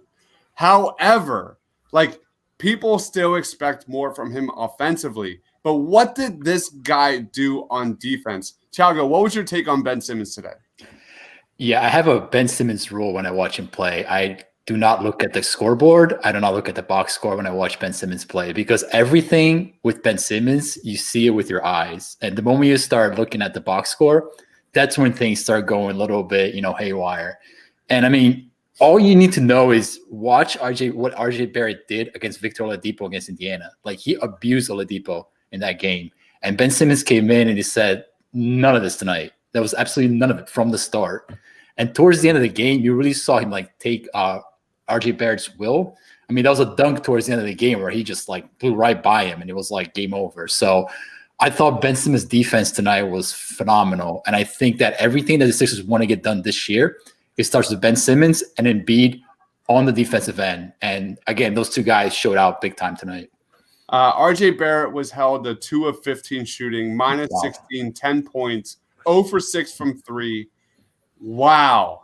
Coyle, what was your take on Ben? This is the stat line that I wanted to compare the two different types of player of why we have people comparing players in a certain way, right? So I talked about my player of the game, which was Dwight Howard and his stat line. And then we look at Ben Simmons, which is 15 points with a plus 22. We have 9 rebounds, 6 assists, 1 steal, blocks. It doesn't show how impactful he is in the game. Yep. That's exactly it. Him being able to take in their basic number 1 scorer out of the game, it is absolutely remarkable that people are still saying to this day, we need to trade for James Harden. It blows my mind. But then those same people will also say, why isn't Dwight Howard starting over Joel Embiid? Who is going to defend Kevin Durant? Exactly. I mean, we watched yesterday. We watched what that guy did to Boston. I mean, the Celtics. KD said, "You know what? I'm going to take this game over," and Boston had no answers. Nothing. Zero. Zero. Absolutely nothing. And that's what is so important about why we need to keep Ben Simmons forever. And with that, listen, we're not sitting here telling you guys that Ben Simmons is the answer to defending Kevin Durant. No one is shutting down Kevin Durant. It's not happening. But what we're saying is he gives us the best chance. He gives you the best chance going against Brooklyn in a playoff series. In a 7-game series, you're already going to have a handful going up against Kyrie and Kevin Durant. He gives you a shot. And also trading away Ben Simmons or even just trading for James Harden, it really, really hurts your depth. And this team, and we talked about this last game, we talked about this game. This team seems like it's going to be really based out of their bench depth. It really does. When that offense on the starting group is struggling a little bit, when you have Shake, when you have Tyrese Maxey, when you have Furkan coming off the bench scoring, any of them can have a big game, and any of those guys. I would say probably if you're trading for James Harden, 2 of those guys are gone. And just one more point on that. Like, I understand James Harden is probably one of the greatest shot makers over a lifetime, but there's no evidence that he's ever worked with a post center in Joel Embiid. You know, his centers have been like floor spacers and like rim runners. So is Harden going to come in here and accept a guy in his way demanding the ball in the post? You know, that's a question that, you know, people want to ask before they're ready to ship Ben Simmons out, because one of the things Ben Simmons is he's very aware of when and how to get Joel Embiid the ball, and he makes Embiid's life much easier than a regular point guard. So it's something else to think about as well. And can we think about this too? What are your guys' opinions on? Do you guys really think that a Ben Simmons, James Harden, Joel Embiid lineup is a good lineup? Like, personally, I don't think Ben Simmons thrives on a team where you have James Harden and Joel Embiid on a team with him. Like, and obviously defensively, you want a guy like Ben Simmons on your team. But if that's the case, does Ben Simmons become anything on the offensive end when you have James Harden and Joel on that team? I think it becomes more of a center, because he's not going to shoot from the outside where Joel will. So he becomes more of the centerpiece where he's going to be doing the attacking. He's going to be the one that's getting that ball down on a lower spot. But even with that, what Tiago was saying is, like, I don't know if that works with Joel. Right. Like, yeah. I think if you go to the Harden, Ben, and Embiid, you're kind of looking at what you had with Butler, except that Harden is a much better shot maker than Butler is. But again, to answer your question, like, at that point, Ben is the guy standing in a dunker spot, just waiting for your offensive rebound. And that's not optimizing Ben's offensive skill set for sure. Or Dr. offense. Right. Yeah. And with that, there's been reports that Ben did not like having that role with Jimmy there. He didn't like having the ball out of his hands in moments like that. So would Ben want to be in a situation like that? You know what I mean? Well, that's what I call them dirty points. Those are your guys who are your dirty points, but you're not paying those guys max contracts to go get dirty points. You know, exactly. Those are we have right now is the Dwight Howards that are getting $1 million of getting, let me go get a board and get me my dirty points. Exactly. And you have to have an attitude to be able to accept that role, and then have the attitude to know I'm throwing my body around, getting beat up, getting whatever I can to get whatever I can. Yeah, the Ben Simmons you saw tonight is not happening with Harden. That guy was like attacking downhill with space. Like, that's just not going to happen if Harden's here. It's just not going to happen. And that's what I loved seeing tonight too. And I think we're going to see even more and more of that as time goes on, and as you start to see these players develop into what their actual roles are, and at what you're going to see, where you have Ben attacking, which are opening up these different corners and opening up these different things. And I can't wait to watch this team. Like, I cannot wait for tomorrow to the Eagles to be over so I can watch the Sixers. Like, and guys, don't understand how has this happened. That might be the comment of the night. Right? Chris is like, he just wants the season to end. And guys, let's remember this too. Enjoy this moment. Yeah. Don't keep thinking about what team could be, what could the trades be. Enjoy the moment of being good, guys. Yeah. We are 2-0 in the season. We are 1-0 on the road, 1-0 at home. I like that percentage, like I said before. Let's keep this going. Let's keep the train going. Be excited about it. Let's have fun this year. Yeah. JR says, "Love you, fellas. Great stuff." Dunder Dude says, "Harden's going to want to be the bully of the team, and that is Joel's job." I'm very nervous about Joel getting swallowed by James Harden's just persona. Like, that is a major issue. Harden's about entertainment. Simmons about basketball IQ. I like that. Ben Butler. I will say I kind of disagree with that. I think Harden has pretty damn good IQ. I'm going to be honest. All right. Denver dude says Harden can score and he can win, but it's not about winning and being a beast. We can have a beast in Joel and one in Simmons too. And Ben drives dish, Harris pass to open shooter. All right. Anyway, let's get into final thoughts, and then we'll get into how you grade today's performance. No, let's do player. Can I ask a question though? Go ahead. Does anybody want more than this year's contract with Harden? If we end up trading at trade deadline, do you want an extended, or do you just want this year and see how it works? With Harden? Yeah. Well, I think like if I'm not mistaken, his player option is like 40 something. So he may actually pick up that player option based on what the COVID situation is with the salary cap. So you may actually have him for 2 years before you have to extend them. So, but you're asking me, would I extend them beyond those 2 years? Correct. Like, do you keep him for, well, knowing you're trading, you're getting them from 1 year this year, plus possibly next year. Do you want an extension with anything that you're giving up? I mean, if you're giving up Ben Simmons, that has to come with, I mean, at that point you have to. I mean, I don't know how you don't. I'm going to be honest. I think no matter what, you're giving up enough like young assets that I think you need to like be getting an extension on that, because no matter what, you're giving up at least Shake Milton or Tyrese Maxey, and those are both good like young contracts. To be honest with you, I honestly don't think you are. It's seeing how what's going on in down there with him not wanting to be there, and you're looking at this COVID stuff, and he becomes as much as a nuisance that he is becoming. You're looking at his trade value becoming less and less, and as this year goes on, less and less and less is what you're getting from, because you're only getting, like you said, the 1 year, possibly the but that's his option. It's not a guarantee. So my thing with him is I don't want him long term, because I don't know what we're getting. I don't know if it's going to fit. I don't know if it's going to work. But I'm also not giving up Ben Simmons, and I'm not giving up a lot of things for it. So all right, let's get into how you grade the Sixers' performance tonight. The Sixers won by 20.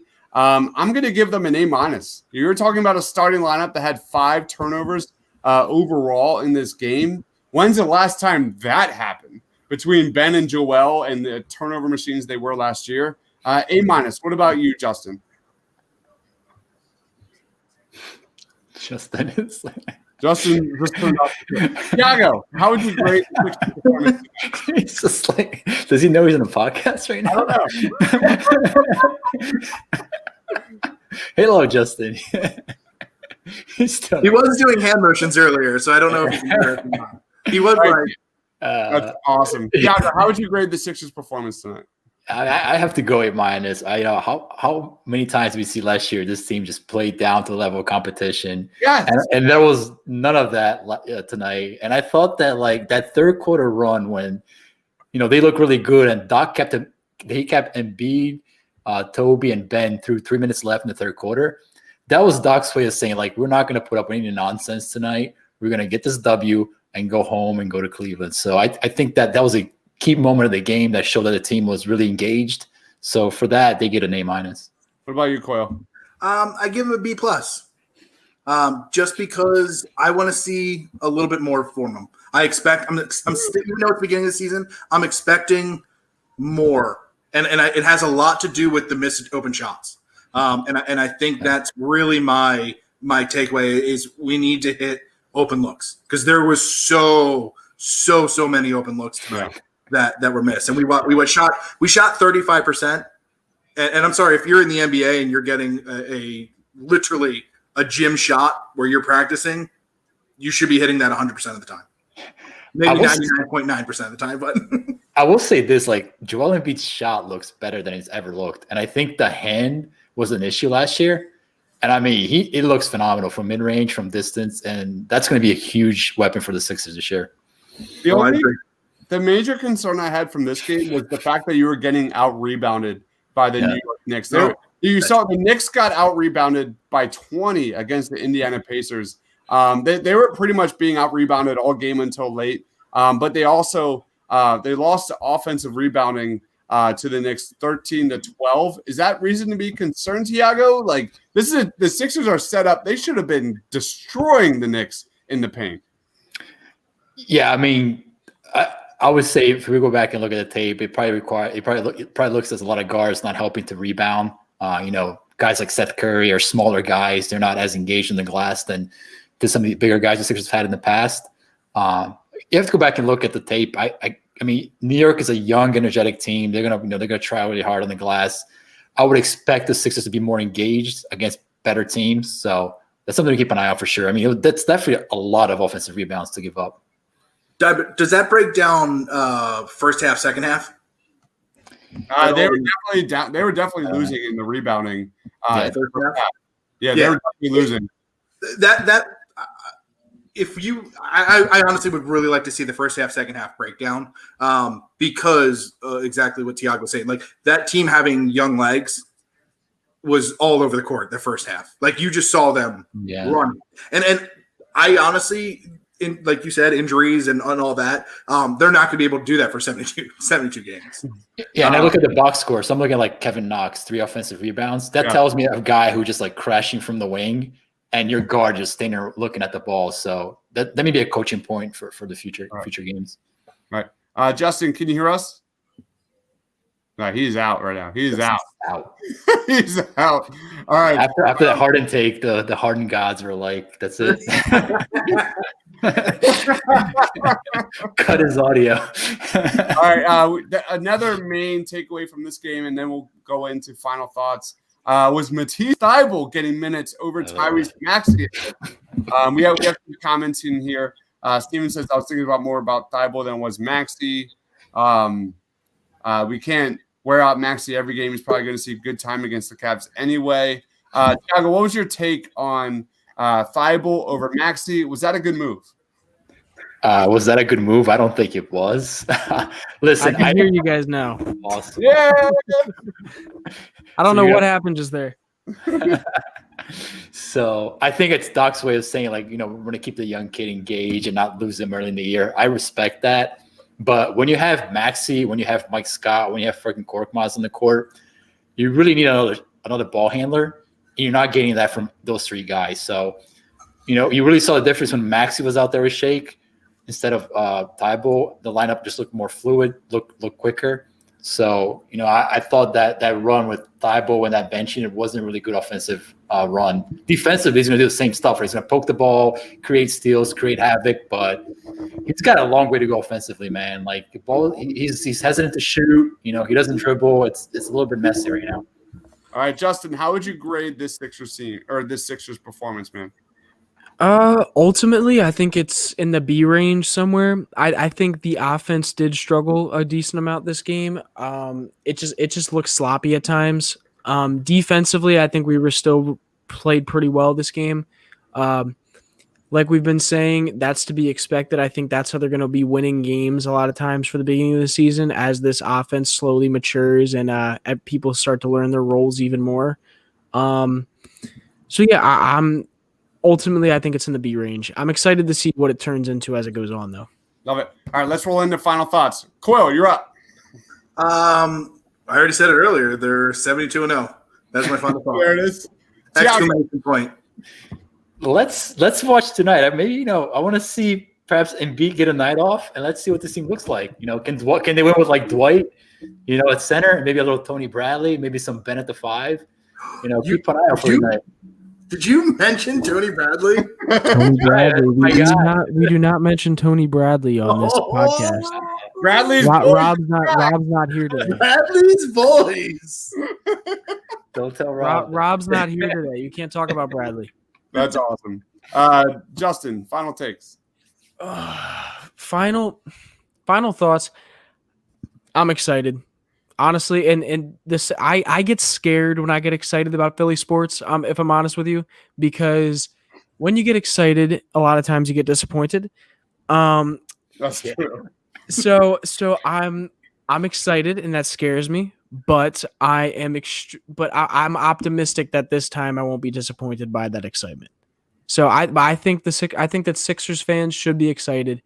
But be patient as well. Be excited, but patient with what this team brings because it is a new coach. It is a new offensive system. It is a complete new roster. Be patient, but be excited for this team and keep coming back to the live stream because we are here. My final thoughts was like our stream today, Thiago, got flooded by like, well, where are they against the Nets? Where are they against the Celtics? Where are they against the Bucks? I'm like, can we just stop and then just like actually watch the Sixers grow in the pick and roll, the two-man game between Joel and Seth? Can we just stop? Watch the second unit grow between Seth, Shake, Tyrese, and Dwight. Can we just watch and just see where the pieces fit?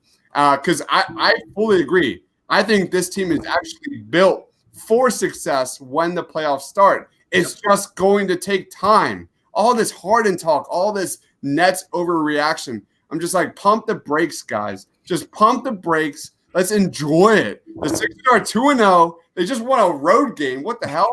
And let's literally like enjoy that. You're seeing Ben Simmons dominate on both ends. You're seeing Joel just be Joel, and you're seeing a second unit, a bench that the Sixers haven't had in a very long time. So that's my final take. Let's finish with plugs. Quill, you're up. I don't have anything to plug. What? Come hang out tomorrow and watch the Eagles. I'll be in the chat yelling at everybody. Thiago. The Eagles are gonna win. They're gonna make the playoffs, man. How much? Oh, please no! It's gonna happen. It's gonna happen. You're killing me, man. I wrote 300 words on why I think RJ Barrett is a good basketball player, and that was before he played Ben Simmons. So I'm gonna have to throw that out now. That's I'm gonna have to do a lot of revision before I publish that. You realize he was like 1 for 14 last time I checked. Man, he looks so good against Indiana, and obviously, Indiana. Well, apparently he can't handle 6'10". He can handle 6'4", can't handle 6'10". Yeah, it was ugly. So I'm gonna have to revise that, but keep an eye on. And I also wrote about Shake, so keep an eye out for that. Awesome. What about you, Justin? Plugs. You can go follow my Twitter at j_Persichetti. Go follow the Painted Lions on Twitter. I post on there at times. I would like to know in the comments if people can. How would you guys feel about me hosting the Sixers live stream tomorrow for the game? Let us know in the comments quick if you'd come and watch me instead of Dibes, because I know Dibes is killing it hosting me. So let me know if you want to see that. Yeah. Awesome. I love this comment. So yeah, we're still in kind of decisive mode about what's the plan is, because I don't know if I can do Eagles and Sixers. That's like literally 8 hours straight.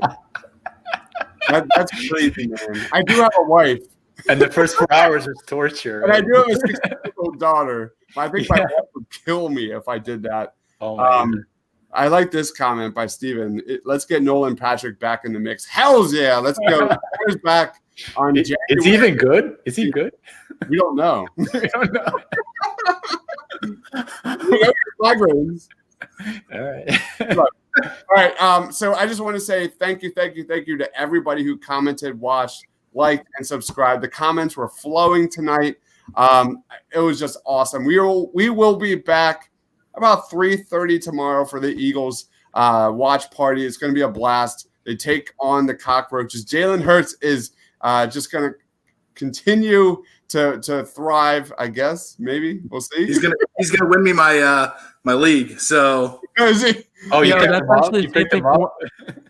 I didn't have anything else. So oh man, that's hilarious because one of my buddies has him as his quarterback in the championship week of his fantasy football league.